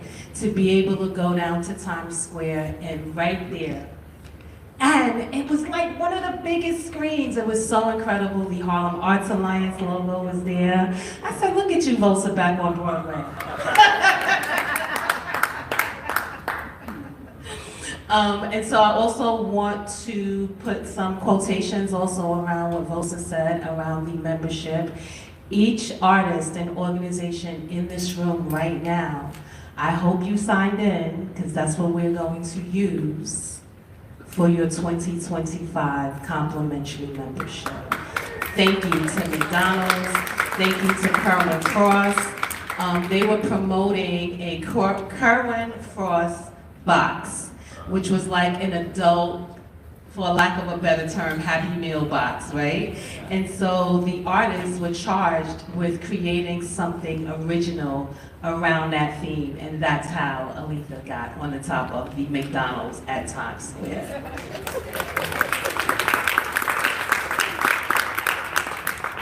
Speaking of amazing talent, 2024 brought us some new members. And so, feast your eyes on the work of King Saladin over here to my right. And so we connected with this artist because we're here, right? And I was like, James, who did that? And so this young man is now a part of the Harlem Arts Alliance. I'm sure we'll be seeing some more of him in 2025. And we want to give it up for also Angelo Ellerby, who has joined the Harlem Arts Alliance as well. And also Soul City Network, shout out to Matt and Jasmine in the building. Yes, we are going to see some more from them in 2025. And so I just want to, again, just acknowledge all of the new artists that we have. We will continue to attract more artists and more talent to add to the amazing fabric in Harlem. This year, we promoted hundreds of events. Thank you all for continuing to send us your events so that we can share them with the community. I know we flood your inbox, right? And so there's always something going on, but we just want to make sure that we're here to support the artists and that we are promoting the work that you're doing. So we're going to keep sending those emails. You keep sending us your information, and we will keep sharing it with the community. Before I wrap up, I want to also give a massive shout out to the incredible Isaiah, our tech support here. He has been on it. Thank you, Isaiah. And of course, I want to shout out some of our amazing partners, James Horton, Harlem School of the Arts. And also, we are blessed to have Jared Leak from Riverbank State Park in the building. Curtis Archer, the voice of Harlem. And also Barbara Horowitz from Community Works is here. Shout out to Richard Pelza, Harlem Fine Arts Show, and also Joanna Castro from the West Harlem Development Corp. Donna Walker-Kuhn, thank you for being here and being such an amazing partner, and Amy Sprecher as well from Building Community. Your support is invaluable. Let's just give ourselves another round of applause. We are going to have a few artist updates, and then we have an amazing spread, and we're going to do some mingling. We got some food today, y'all. We got some food today, y'all. And so first up is Martin Collins, Uptown Arts Show Coordinator, Northern Manhattan Arts Alliance. Good morning, everyone. Good morning. And on behalf of Northern Manhattan Arts Alliance, we want to congratulate you for 60 years of excellence, the New Heritage Theater Group. All of us very, very, very proud of you. At the Northern Manhattan Arts Alliance, the 23rd Uptown Art School Poster Contest is underway and open for submissions. The deadline is March 16th. This year, the grand prize winner will receive $2,000. You must either reside or work in West Harlem, Washington Heights, from West 125th Street to 20th Street. In addition to the grand prize $2,000, you'll also get the front cover of the 5,000 printed guides that we will print and distribute throughout the 3 neighborhoods. The masthead for the website, all the posters, palm cards, and collateral, including the masthead, again, for the website. That's $2,000, a grand prize for the winning 2025 Uptown Art Stroll poster contest. $1,000 for second, $500 for third.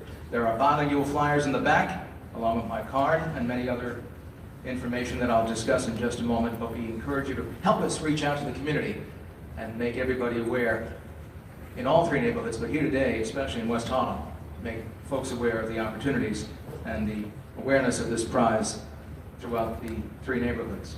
We have a call for art as well for the very popular now 16th annual Women in the Heights, which is open through February 5th. You may see our website and also these flyers which are in the back. This is open to all self-identified women artists working or residing in El Barrio, Inwood, Washington Heights, or Harlem, above 110th Street on the west side, west of 5th Avenue, and above 96th Street on the east side, east of 5th Avenue.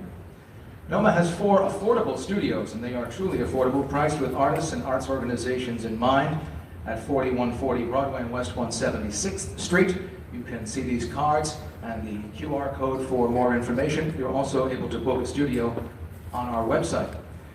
NOMA's current exhibition, Rituals, Rites, and Routines, and cards are in the back as well, has 43 artists. The names of all the artists from West Harlem, Washington Heights, and Inwood are on these cards. And that exhibition, Rituals, Rites, and Routines, is on view through February 6th at our gallery at 4140 Broadway and West 176th Street. Our gallery hours are 4 to 7 p.m. Thursday, 1 to 5 p.m. Saturday, except holidays. And if you need an appointment for another day, just send an email, studios@nomanyc.org. We will have a pre-stroll concert with award-winning jazz impresario Emmett Cohen right here at the Harlem School of the Arts at 7:30 p.m. on Tuesday, May 20th.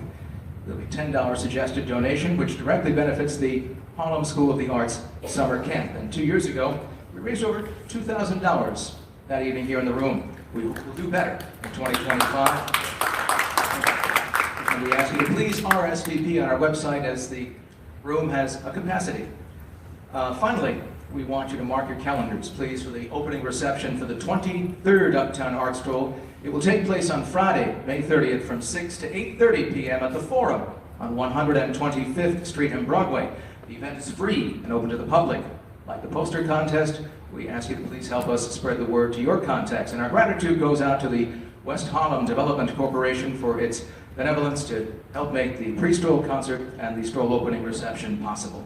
And in closing, on behalf of our entire staff at the Northern Manhattan Arts Alliance, we wish everyone a heartfelt best for the holiday season and a prosperous and vibrant New Year. Thank you. Thank you so much. Next up, Donna Walker-Kuhn, President, Walker Communications Group.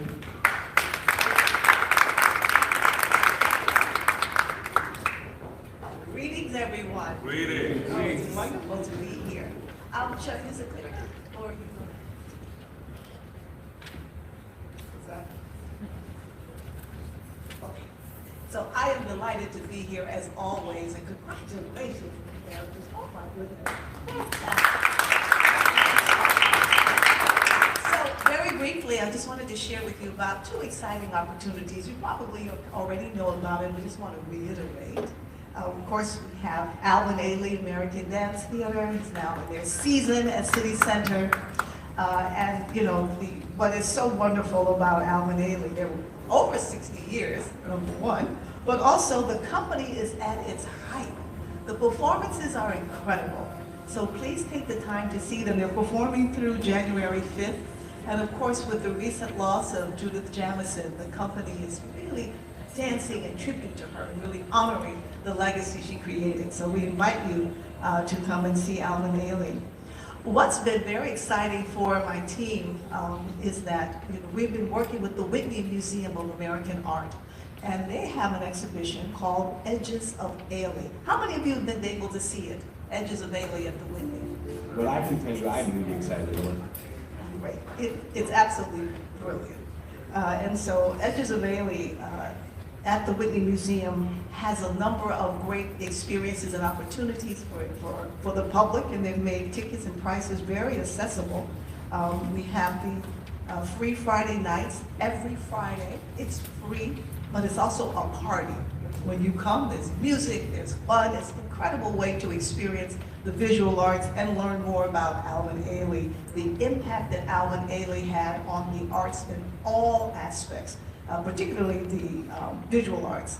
And then we have free second Sundays, which is geared more for families. So if you want to come spend the day, bring the kids, you can come and enjoy the arts as well as workshops, really fun things. And then for anybody under the age of 25, it's free any day. That just doesn't get much better than that. So I think there's a video clip you can show for the free 25 and under. Do you have that?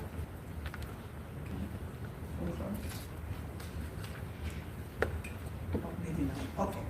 We'll keep going. Well, I can tell you I'm really excited about what's happening here at the Met. Flight into Egypt is a fascinating exhibition. It is a story that has not been told. And I think that this exhibition... Not yet. We're almost at the Met. But we're finishing up Edges of Ailey because there's one other component that our wonderful Voza Rivers has been a part of. The Whitney Museum had an idea to invite people to write a letter to Mr. Ailey about how his life has influenced their work. And so this is called Letters to Mr. Ailey. And Voza Rivers participated in that. But all of you had the opportunity to write something as well. So these letters, to Mr. Ailey, called Alvin Ailey and Me, are going to be projected all around the country in different venues. And the goal is to have 20,000 letters from people, all kinds of people, who just say, Alvin Ailey's life encouraged me or allowed me to do the following. So I think we have a video clip of that. Next. But if not, we want to continue. So that concludes the Whitney Museum offering. The complimentary tickets, the access to things, Ailey and Me coming to have a great time to see Edges of Ailey, as well as to get your tickets to see Alvin Ailey American Dance Theater. The second arts organization I wanted to talk about is the Metropolitan Museum of Art. And I know we go there all for various different exhibitions, but this one that they have now, it's incredible. Flight into Egypt. We all have these different ideas about Egypt and the history of it. This is curated by someone who just really took the time to give us an accurate history of it and connect it to Black contemporary life. So we encourage you to go to the Metropolitan Museum. We have flyers in the background. We also have complimentary passes that you can go. You know what I'm loving about the museums? They're making admission free. It's just great. So the arts are really becoming much more accessible. So there is an interview here, a quick clip of Flight into Egypt. Okay, like let's see. Keep going to the next one. Well, I can tell you I'm really excited about what's happening here at the Met. Flight into Egypt is a fascinating exhibition. It is a story that has not been told. And I think that this exhibition examines and presents for the first time this deep relationship of Black artists with ancient Egypt. Black artists have been looking towards ancient Egypt for decades as a source of inspiration, as a source of symbolism. And with it comes an understanding of also the deep connection that Black scholars, Black archaeologists, musicians, theoreticians had with ancient Egypt. So all in all, it's basically a long story of discourse, a long story of inspiration, a long story also of artistic camaraderie in that context. It's not only, so to say, an exhibition, but at its very center, it has an integrated performance center, where the exhibition will change, will transform, will interact, and where you will have a lot of different performers, musicians, artists use that stage to further express themselves. There is so much energy, so much passion, so many new ideas that now come to the fore. The Met is something that you can experience anew every day. So we're inviting you to join us on 2 specific dates. Flight into Egypt at the Metropolitan Museum on Friday, January 17th from 6 to 9. We invite you to come and join us there. We're going to have great opportunity to see the exhibition. And then for the Edges of Ailey on January 31st, we're going to have a panel discussion of Broadway artists whose lives have been affected by Alvin Ailey. And then we're going to salute our LGBTQ community on January 31st. All of these wonderful things to do to enjoy New York and the arts. I look forward to seeing all of you there. And thank you so much, Lieutenant, for the opportunity, Harlem Arts Alliance. Thank you. Thank you so much, Donna. So, just so that you all remember, people under 25 can get into the event for free. I will be celebrating the 29th anniversary of my 25th birthday. I'm showing up.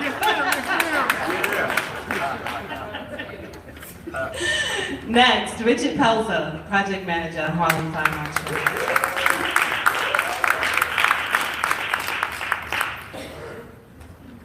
Thank you very much, Voza. Thank you very much, Katrina.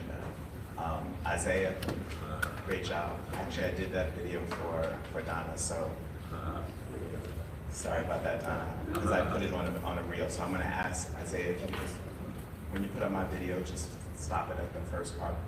Yeah, just hold it there, and then and it'll run right after when I tell you. Black art means to me. Thank you, sir. Good morning, everyone. My name is Richard E. Pelzer II. Can you guys hear me now? Yes. Okay. Richard E. Pelzer II.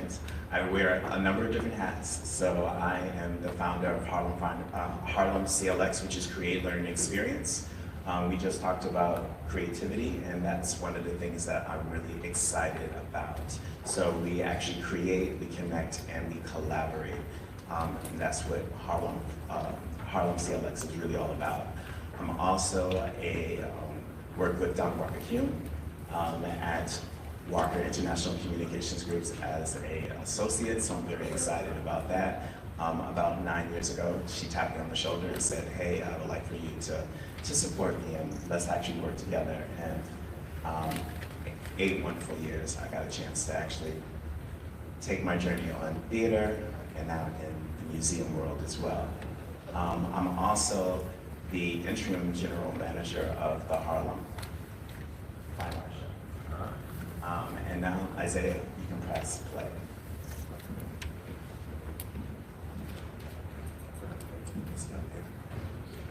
Oh, he's coming.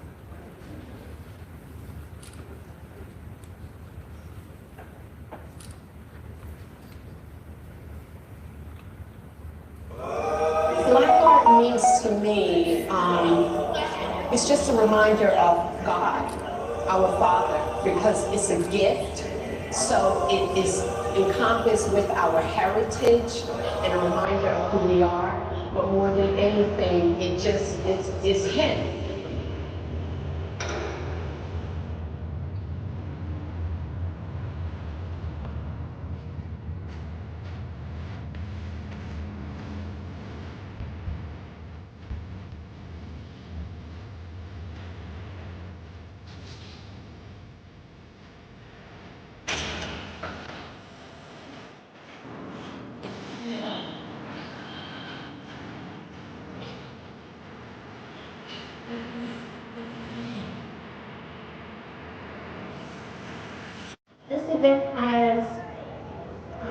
This event has made my heart burst with joy. I've enjoyed networking with artists, connecting with them, seeing our artwork and just being around my people. I love being around my friends.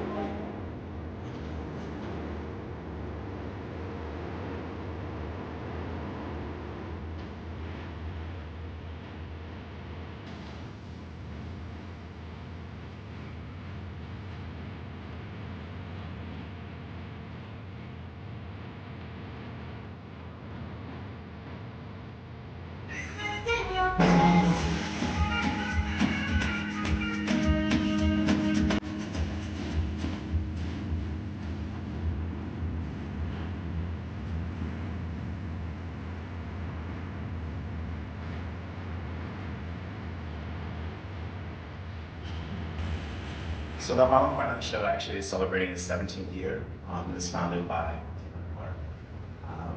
I've been working with the organization for the past 24 months. I have another 36 months on my contract. Hopefully you guys will be able to come out and to support us. We're going to be at the Glass House next year, February the 21st, 22nd, and the 23rd. The reason I'm trying to move pretty fast is because I know it's another video, so I wanted to make sure that I can kind of catch it. But there are flyers in the back. There is 3 days. I'm very excited and happy that the Harlem Arts Alliance actually has a booth this year. Black art. Black art. Black art. Black art. Black art. Oh, that's an easy question, beloved.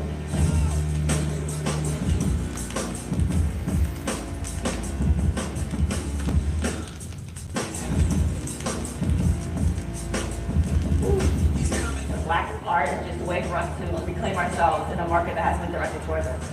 Black art to me is an experience, and that experience comes from being surrounded by a community of other Black artists who also have that experience and share their experiences within that community. Black art is collaborative, it's community, it's also representing and honoring the past. It's just a reminder of God, our Father, because it's a gift, so it is encompassed with our heritage and a reminder of who we are, but more than anything, it's Him. Black art is life. This year we have over 100 different artists from around the world. We're really excited about it. Our hashtag is Buy Black Art. Most people actually say, how can we support? We ask you to buy some Black art. If you have any questions, by all means, I will be around, and there are some flyers in the back. Thank you very much. Thank you, Richard. Next, we have Yarina Ribbons, Executive Director, Ice Theater of New York. Can you hear me all right? Yep. So I'm Yarina Ribbons, I'm the Executive Director of Ice Theater of New York, but before I talk about my organization, I want to remind you for the Metropolitan Museum, if you are a New York City resident, you can give any amount and get in. And if you have your New York City ID card, you can get a free membership for a year. Go to the museum. So Ice Theater of New York is an ice dance company. So we dance on ice with knives on our feet. We're dangerous. We're a repertory company, different from commercial ice shows or from competition. We're the first nonprofit ice dance company that received funding from DEC, the Department of Cultural Affairs, and so forth. And we try to establish ice dance as a performing art. We just performed our winter holiday show at Riverbank State Park, and some of you were there. And it was a packed house, it was fun, and we had some council members attending, Yusuf Salam, Shauna Abreu, and we also had Jordan Wright there, and then the dignitaries from the park, so it was really nice. We, thanks to the Harlem Community Development Corporation, we're able to put some advertising in the Amsterdam News, and we also were able to hire one of the Harlem Alliance members, Amina Salam, to do the video. So she hasn't finished that one yet, so she sent me a draft, but I haven't had a chance to look at it. But in the meantime, I wanted to show you some pictures. That's the group at the end. Do I click?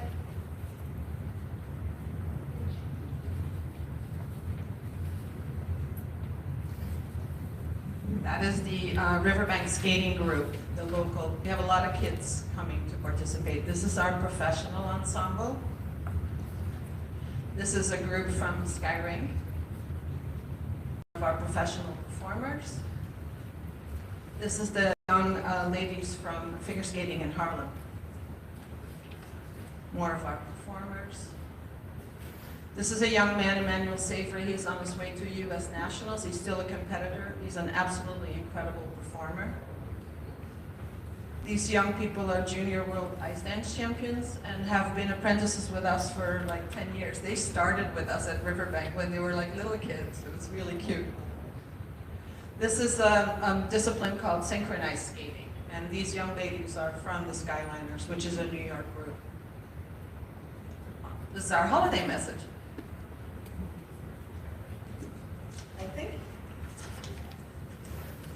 I think we have a video, right, of last year's holiday show.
I'm very much looking forward to seeing what Amina Salam with Abstract Vision has made of this year, so I'll be sharing that next time we come. We're delighted to do programming at Riverbank State Park already for 31 years now, and one of our signature outreach programs is called the New Works and Young Artists Series. It's a free program for New York City public school students. They come, they watch a short show, and then they get to do a free skating clinic. And I think we have a short video of that one.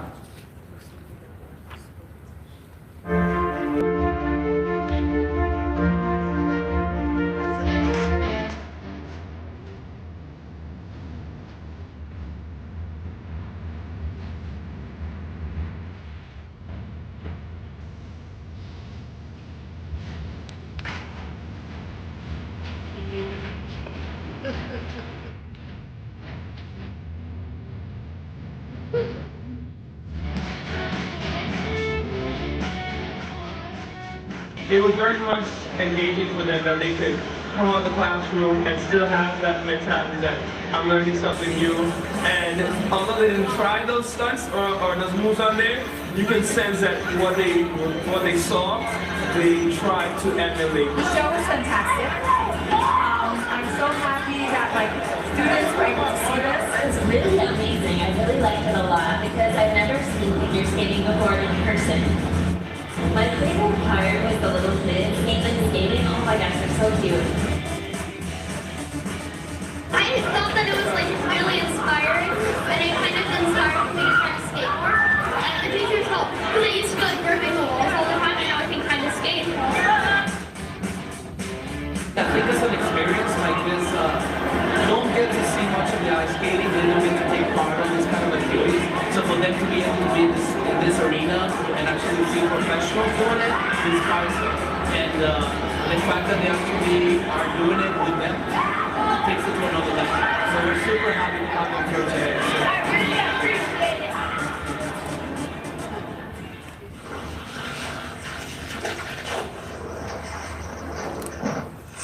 So every year we serve about 1,500 students in Brooklyn, in Harlem, and then also downtown and in Queens. So if you know any schools that would be interested in participating, there's flyers in the back and we would love to host them. The last video I brought is of our artistic programming, and we are only 40 years old, not quite 60. But we'll be celebrating our 40th anniversary on 5/5/25, Cinco de Mayo, here we come. So our artistic programming, like I said, is trying to be dancing as an art form, not just as a competition, sport. So let's take a clip at a look at the clip.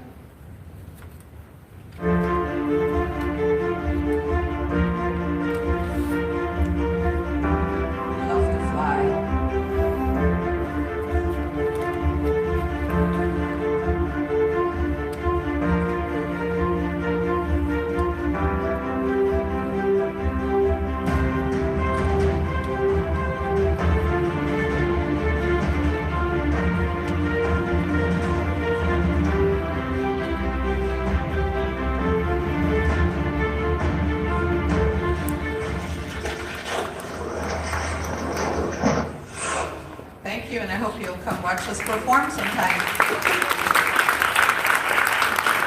Thank you, Irina.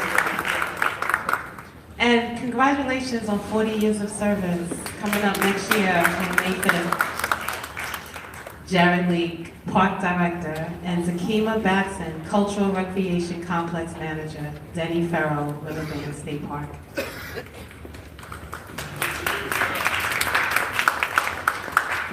Can everyone hear me? Yeah. This room, James, who are you, James? Still is? This room carries well. I'm usually not as loud spoken as I am, but this room is like really helping me amplify. I'm standing here so I can see the screen, so I want to turn my back to you. First and foremost, I want to thank Voza, Katrina, TJ, who are my partners, with my adopted parents, uncles, aunts, family. They helped me transition into the space. I'm the park director at Denny Farrell, Riverbank State Park. I've been there since July 2006. Not 60 years, but I'm going on 16 months. It's been a fantastic journey. I'm from Harlem, born and raised. I'm part of the community. For me to transition into this public sector has been an amazing transition, and I've been able to have all of my family, friends, and community support me in that transition. I'm going to go a little bit longer than 5 minutes. I'm going to be honest and transparent up front because coming into these spaces, you come here to present information, but you always get inspired. I came here and I saw that picture on the wall, and that represents who I am as a person. I played basketball all my life. I had the privilege of getting a scholarship to Harvard University, and coming back to work in Harlem and bringing those lives together is truly amazing. And to see that, I'm going to connect with that artist and find out if I can get, I probably can't afford to buy one, but I'll get a replica. He can probably print something out with an 8.5 by 11. But either way, I want to make sure I preserve that to make sure I kind of understand what's important here. Community is very important. Let me ask a question. How many of you live in Harlem or live in New York City in a 3-story walk-up, as opposed to a mansion? How many of you have been to Denny Farrell Riverbank State Park? How many of you have a backyard in your apartment or house? Okay, only 3 hands. I'm going to ask again, how many of you have been to Denny Farrell Riverbank State Park? All right. That is your backyard. All right. We don't have big backyards here because we live in brownstones or apartments, but we have a 28-acre facility right on Riverside Drive and 145th Street. That is your backyard of Harlem. Whether you call it Harlem's backyard or the Heights backyard, depending on where you're from, Latino community, Black or African American community, from downtown, we are the backyard of Harlem. So I want everyone to feel like it's part of the community. And what I've tried to do here with my partners, and I'll introduce somebody who's very special, just joined the team, we've tried to continue to build community. The village that I grew up in Harlem raised us. Most of my parents, if I did something wrong, they would know before I knew they knew. That was how we held each other accountable. And that continues to happen here in Harlem. So, as a director, I'm going to go through a couple of programs just to show you what we have going on at Little Bank. The first is we had an amazing senior social. This past December was the last of the year. A group by the name of TST came. We had 410 people and patrons come out. Seniors come out every month, have a phenomenal time. That was the most people that we were able to host in our 800-seat Robert Frederick Smith Center for Performing Arts, and we will continue to do these things on a monthly basis. This is our fall and winter guide. We just had winter registration, just wrapped up. We have tons of programs at the park. I wanted to make sure many people know of Riverbank, but do not know the breadth of what we offer at the park. We have senior and adaptive programs, and this is all only in cultural arts. We have a skating rink, which we just talked about. We have a gymnasium, and we also have an aquatics complex, which is currently closed for renovation, but will be open up soon again.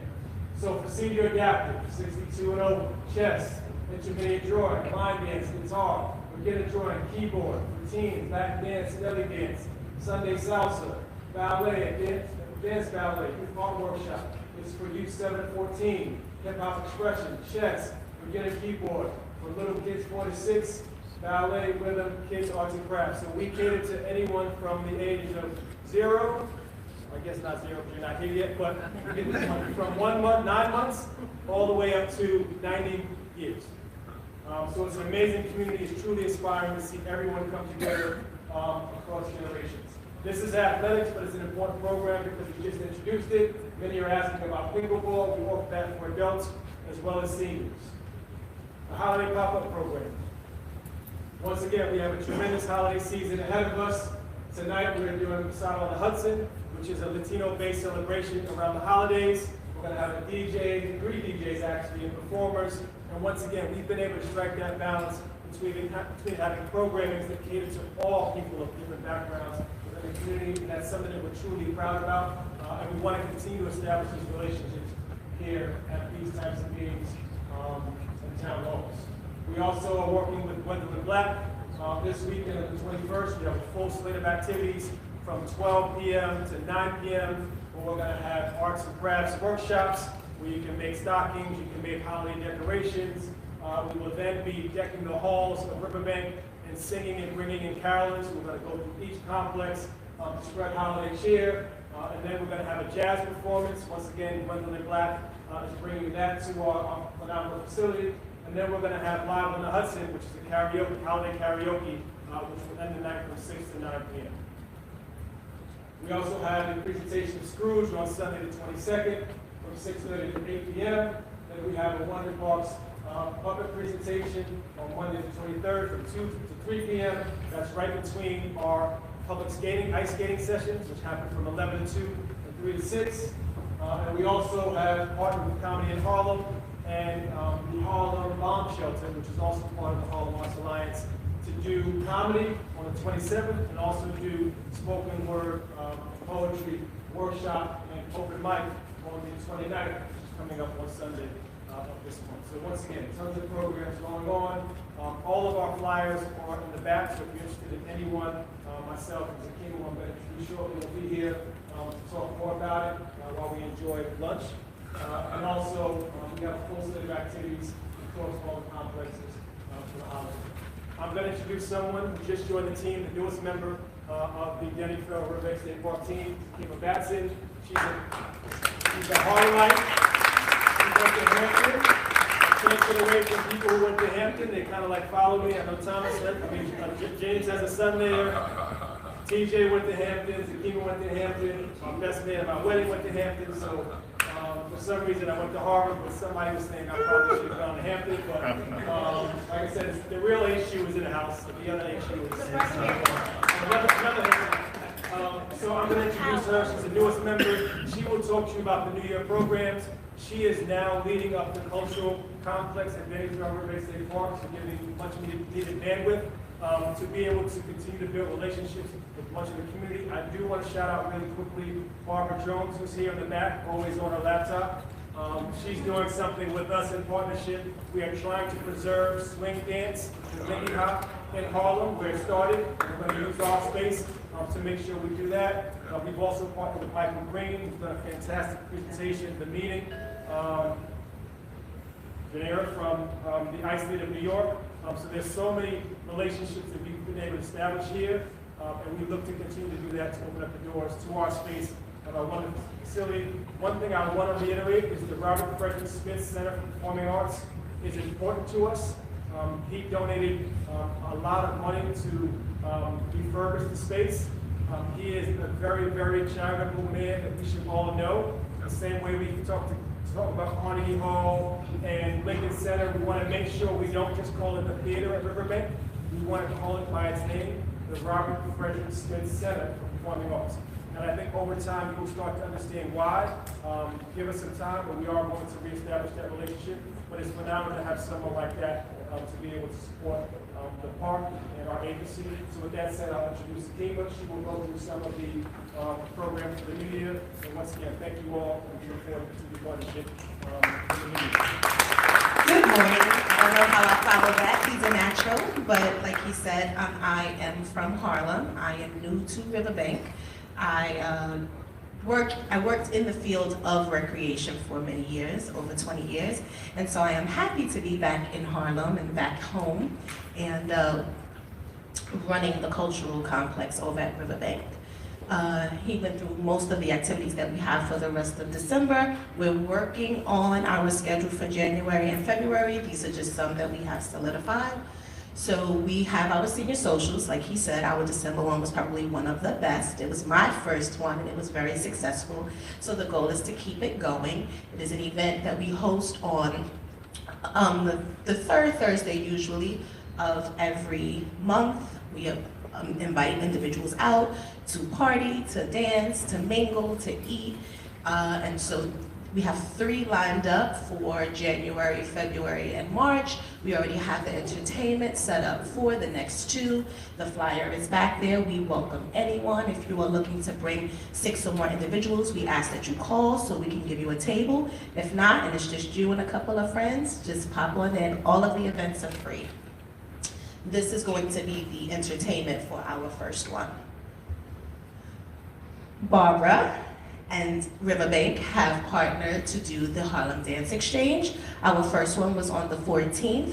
It was extremely successful. We were happy to see individuals coming out for the free Lindy Hop lessons, and then after, it turned into a big dance party.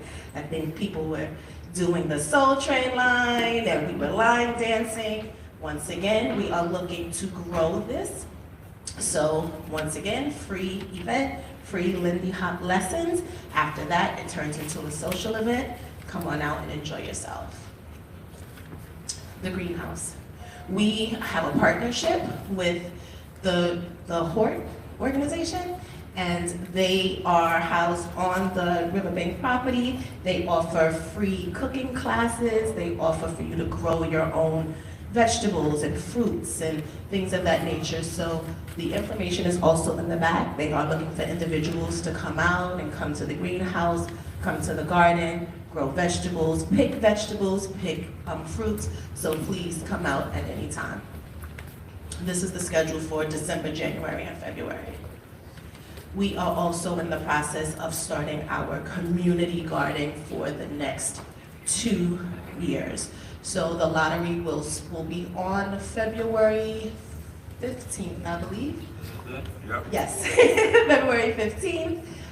It is about 65 slots or plots that will be raffled out to individuals in the community. It is offered to anyone, but anyone in the 31 and 32 zip code, excuse me, they will have preference to get an extra ticket in the lottery, but it will be for 2 years from the 25th to the 26th season.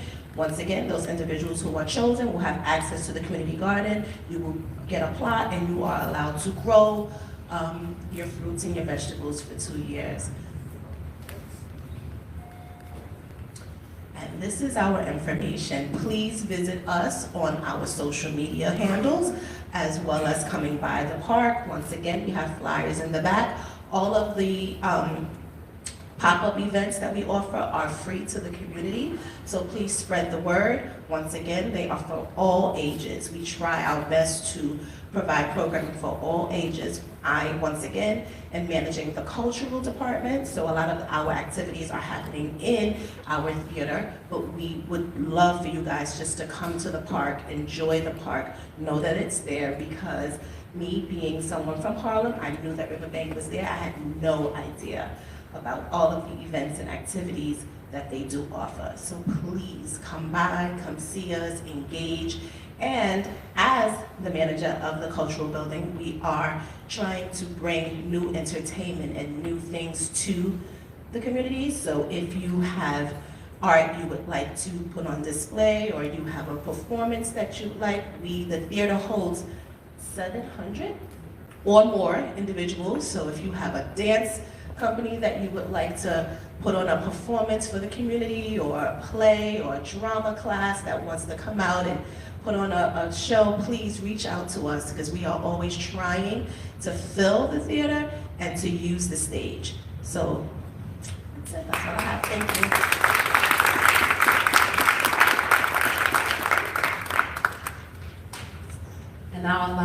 center, Toya Takoya, founder, Gravity of Love.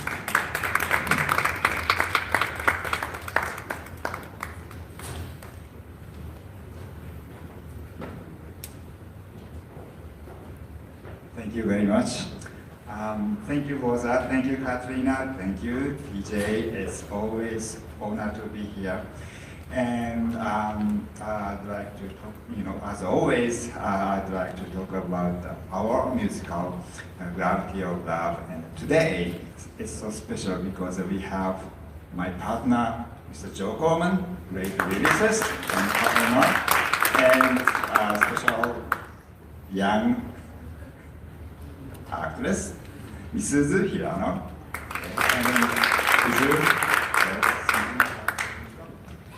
I'm not sure if I like the fact that you emphasize that young thing like that. But, you know.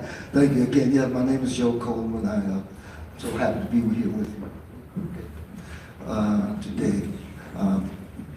I was special, I was kind of filled up a little bit about the presentations today because there was so much conversation about love and community, bringing people together, which is the whole place that we're trying to go with this musical project, is to remind people that we are, in fact, all one people.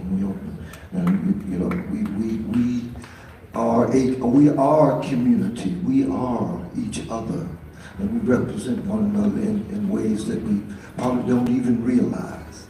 But I performed here a few times with a gentleman by the name of Mr. Roy Merriweather, Grammy-nominated pianist, fine pianist. And so when I walked in and they played that first video and I saw the old configuration with the platform, you know, the three-tiered platforms and the pods around it, that was what was happening when I performed here back at that time. And the other piece is that my very best friend, Rose is very familiar with the gentleman, Mr. Morris McWilliams. His two granddaughters attend this school, the HAA. In fact, Brent is a student here, and Brooke is an advanced dance student here. So there's a lot going on here that we need to be proud of. But again, we're here to talk about this musical called The Gravity of Love, which is kind of the byproduct of Mr. Toya Takoya, his mom, really. His mother was Japanese, of course, and she was unfortunately involved in the bombings in Japan, the nuclear bombings, and she lived through that process. And she always talked to Toya about the devastation of war and the need for people to find a way to come together and not go back to that very horrific and horrendous place where people's lives were lost and destroyed, and you know, and so that's how we got here. And then this particular, Toya contacted me about, what, 3 years ago now, is it? Yeah, about 3 years ago, and they had these ideas and these songs. He had already written the music for this musical piece, Gravity of Love, and they asked me if I would come in and write the lyrics. And so I sat with him over a course of many days, and as he explained to me the concept of what he wants to do, because it was sound totally music.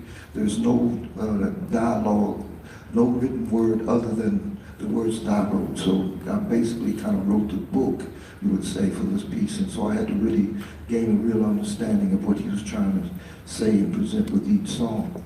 And this song right here is the one most recently written, and it's called I Want to See You. Now, he emphasized the young piece because the person singing along with this very wonderful young lady who's one of Toya's students, they're in the garden. It's kind of the beginning of time, and there's no war, there's no destruction, there's no hate, there's only love, peace, and joy And it's just a very simple thought. And so that's what this song's about. And it's the person normally that would be singing this, even though I am very young, even though, let us be clear, I am very young, but would be younger, you know, in years. But we're going to see what happens. What do you want to do? You ready? Okay, let's see. I want to see you.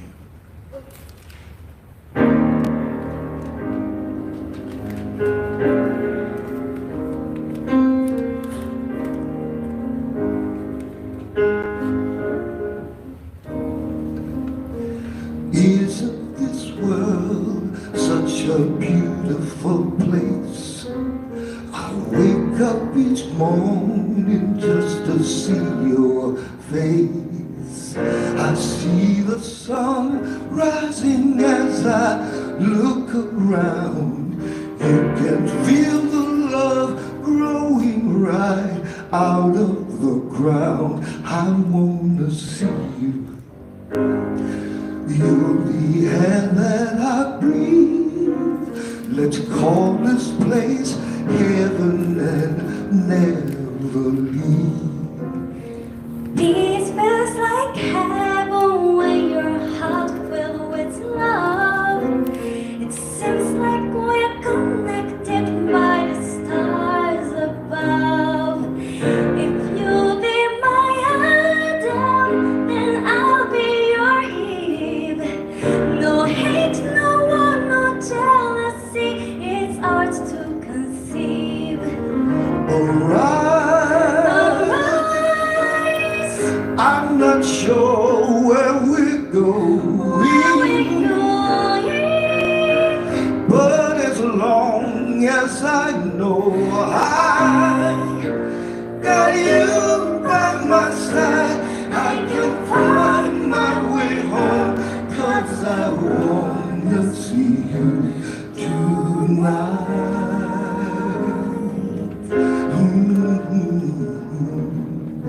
I wanna see you, baby, yeah. Isn't this world such a beautiful place? I wake up each morning just to see your face. I see the sun rising as I look around. You can feel the love growing right out of the ground. I wanna see you. I wanna see you. I wanna see you.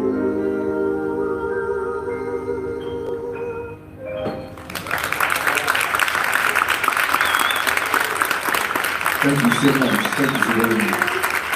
Glad to be together. Susie, my good friend. Thank you.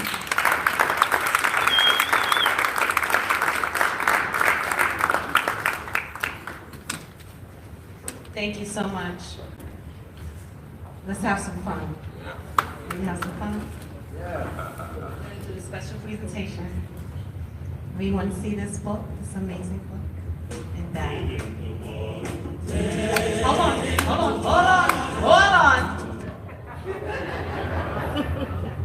on, 1 second. So we are going to do some trivia. And whoever gets the right answer first will win this amazing Ailey book, the bag from Edges of Ailey. If you were to go to the Whitney Museum, this would cost you $150. If you get the right answer first, it will be free to you. Okay. So, we are going to play a clip, but before we play the clip, I want you to pay attention. So we're going to play a short clip from the Edges of Ailey exhibition teaser, courtesy of the Whitney Museum. Pay close attention because it holds the clue to our trivia question. Now the question is, and don't Google it, I'm watching.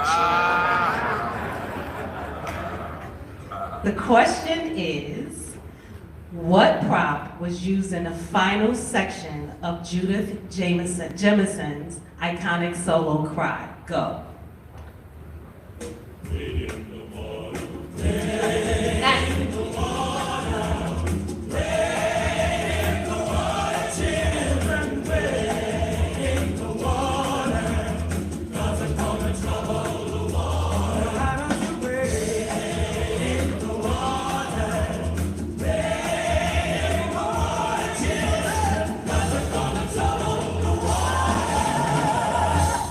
What? Go. Oh my goodness, everybody saw it? She's first. You were first. She threw her hand up and she had the right answer. I went to Alien as well. She had a little edge up, but come on, sis. Come get your bag. And I'm a professional dancer. And I have flyers.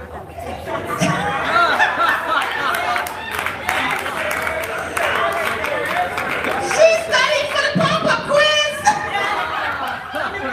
Indian Dancer Concert, Theater for the New City, January 10th through the 12th, as well as the 17th through the 19th. Come see the Thunderbird. I'm an American Indian hoop dancer, one of the few women who do it on the East Coast.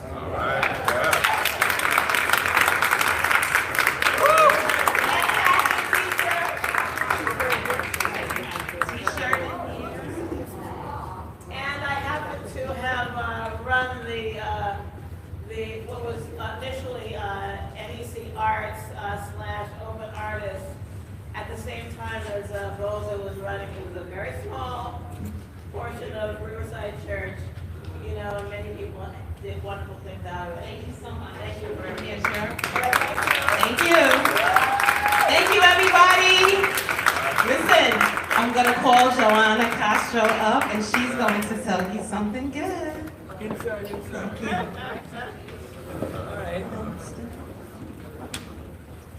Good afternoon. Good afternoon. Buenas tardes. I love that accent. You guys have been practicing. So my name is Joanna Castro. I'm the Director of Programs at the West Harlem Development Corporation. Unfortunately, our Executive Director, Sierra Ramadan, and Emma Sakafio, our Special Projects Coordinator, have not been able to be here in person, yet they send their regards. So I just wanted to say two quick things. One, again, congratulations to New Heritage Theater Group and Voza Rivers and his team. Congratulations to Harlem School of the Arts, James C. Gordon and his team. And congratulations to Jasmine Beal, Robin Bell Stevens, and her team. They are all amazing institutions here in West Harlem, in the state, and I dare say the country. 60 years is a super big deal. We know that many organizations start, flounder, some stay, some don't. So the fact that they're here is absolutely amazing. Selfishly, it brings a special place in my heart because they're also grantees of WHDC. I also feel like we should play the lotto, 6-0, I love 3, so might be a good night to play the lotto tonight. The other quick thing I wanted to mention, as a celebration of today, of the last HAA Town Hall of the year, the celebration of 3 wonderful organizations. We are sponsoring a luncheon, some bites, so we hope that you stay, mingle, and last but not least, I guess technically 3 things. I want to wish you a healthy and joyous holiday season. In 2025, we know what's coming. It's not pretty. I hope that you all recharge, spend time with your loved ones, do what you need to do so that we can start the new year with our foot forward. Thank you so much. Thank you, and that concludes our Harlem Arts Alliance meeting. Yay! Happy New Year, everyone. Have a wonderful holiday. And for those of you that did present, if we could do a group photo, we'll make it fast because I know you want to get to the food. But we're going to do it really, really quickly. If you can come up and we can just take one quick group photo. Love that. Thank you again, everyone. And James, thank you for allowing us to have this awesome, awesome gathering.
Fancy meeting you here again.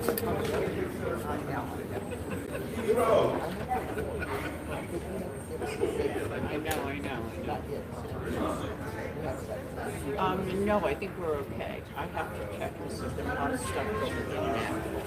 I think it's fine. We better talk about that. You did the 1 day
Is that turkey? I got one.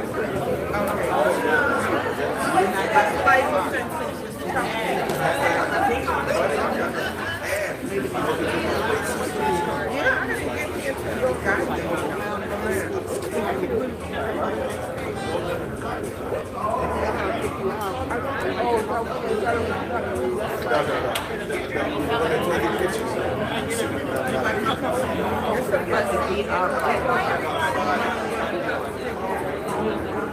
Thank you.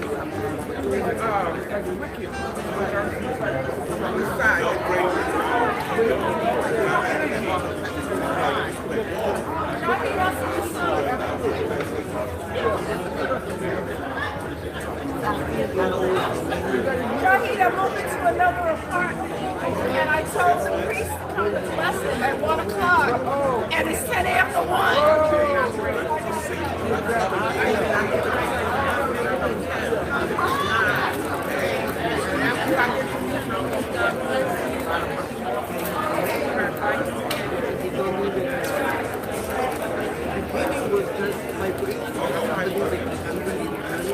I love that hat.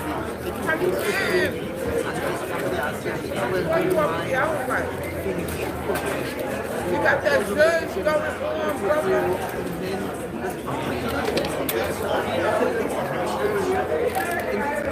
As far as swab,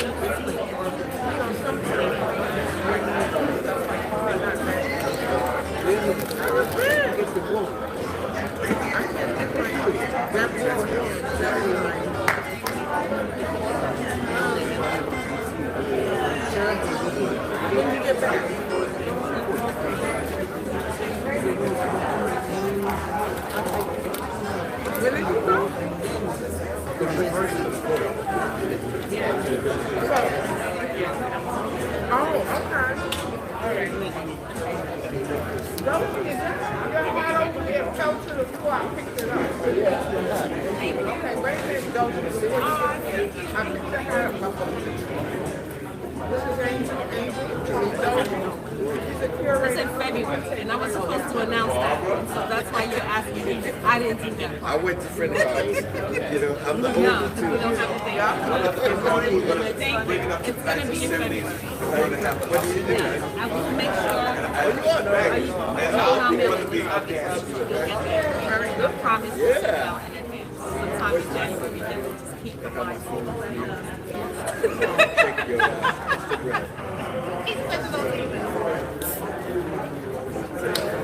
I love your hat.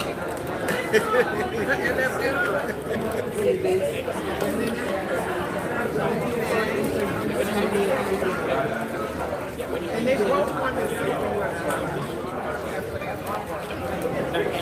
Yeah, oh, okay. He was part of a Black History exhibition last year.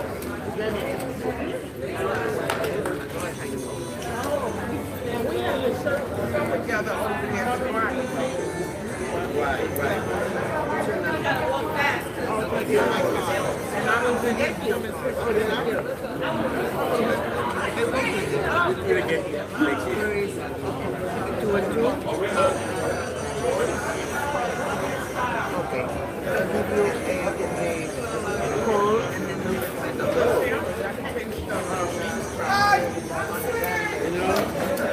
when I used to speak, you see what happened? You see this thing here? It's not a package. Yeah. When I worked at Google, they gave me this bag.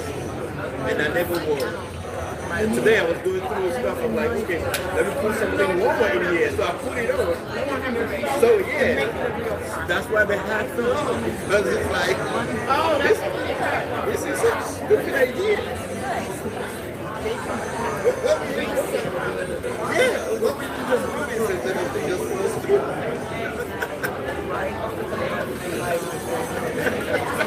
All this time we put things in there. Oh my God. Both of them. That's terrible. This is so unbelievable.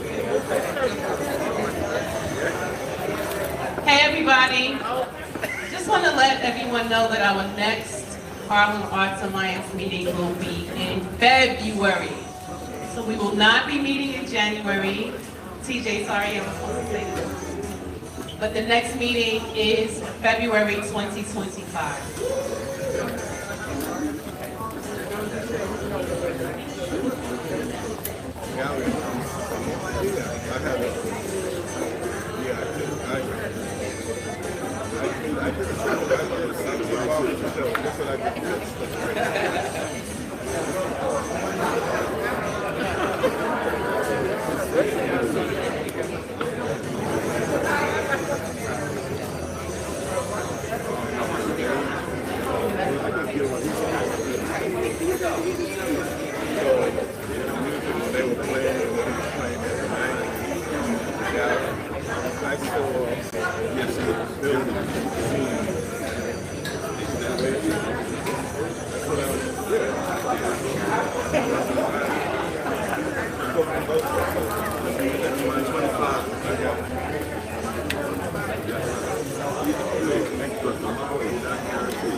you remember now. That's my little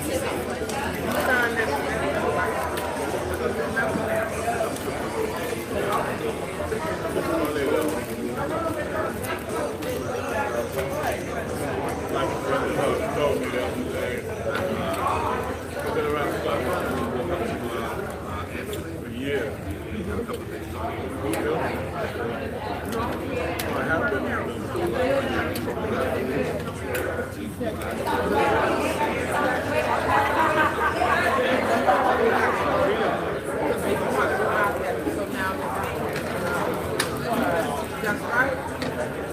right, I saw it on the news a couple of days ago. No one knows, but I think it's so exciting. You heard about it?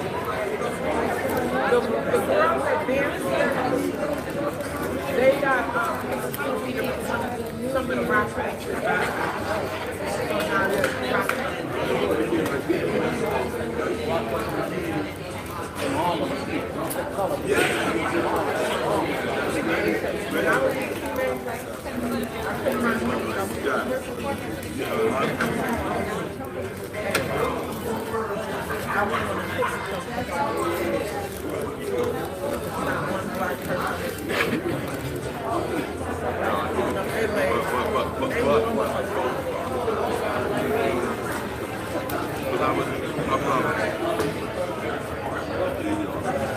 Absolutely, thank you. Nice meeting you, man. Yes. You all out? So I'm supposed to be giving you some information? Yeah. And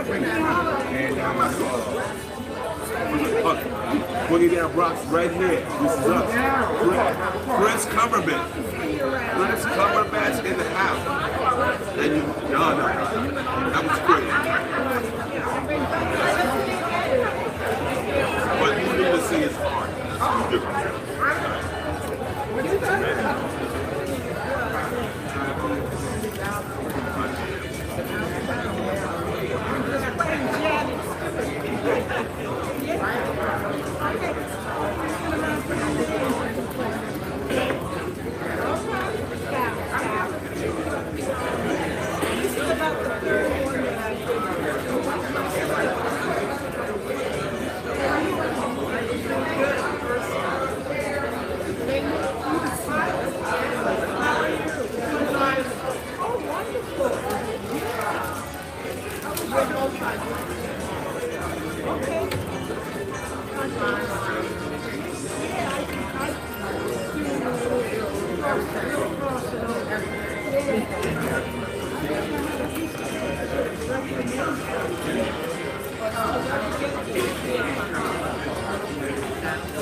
When they excited, it's like, you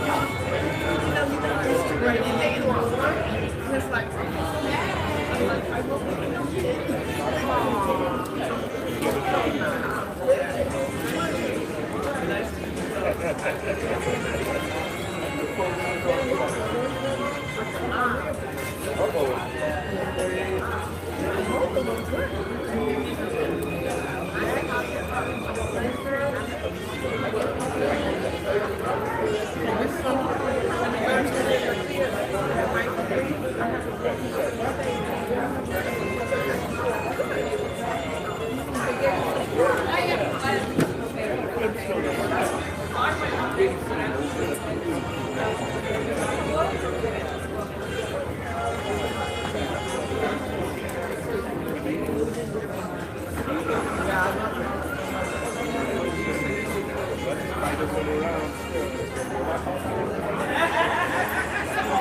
It's your birthday. It's your birthday. You know how we do it. It's your birthday. It's your birthday. That's a song. I don't know where it's from, right? You got it. It's your birthday. Ready, baby? That's how we close it out. That's how what it is. No, I already.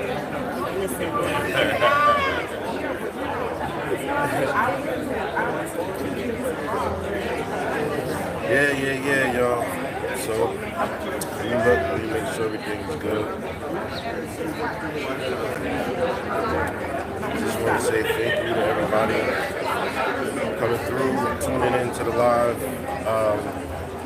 This will be rebroadcast to our friends over at Harlem Arts Alliance. And as far as me personally, y'all know, I told you earlier, we'll be on all weekend. I'm running from when I get in and get set up, all the way. We back. We're definitely back. But this will be rebroadcast over to Harlem Arts Alliance YouTube channel. I put all of the links in the live chat, so y'all could go over there and sub to the channel. And until I speak to you guys later, let it run out a little bit more. You guys enjoy yourself. Merry Christmas, Happy New Year, all that good stuff. And we back on it. I'll let y'all finish out over here.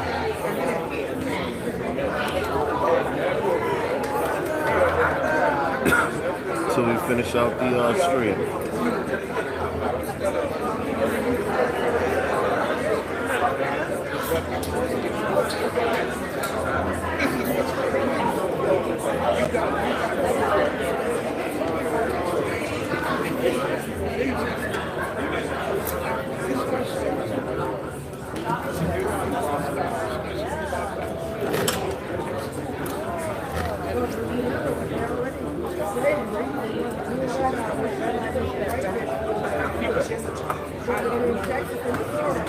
Texas.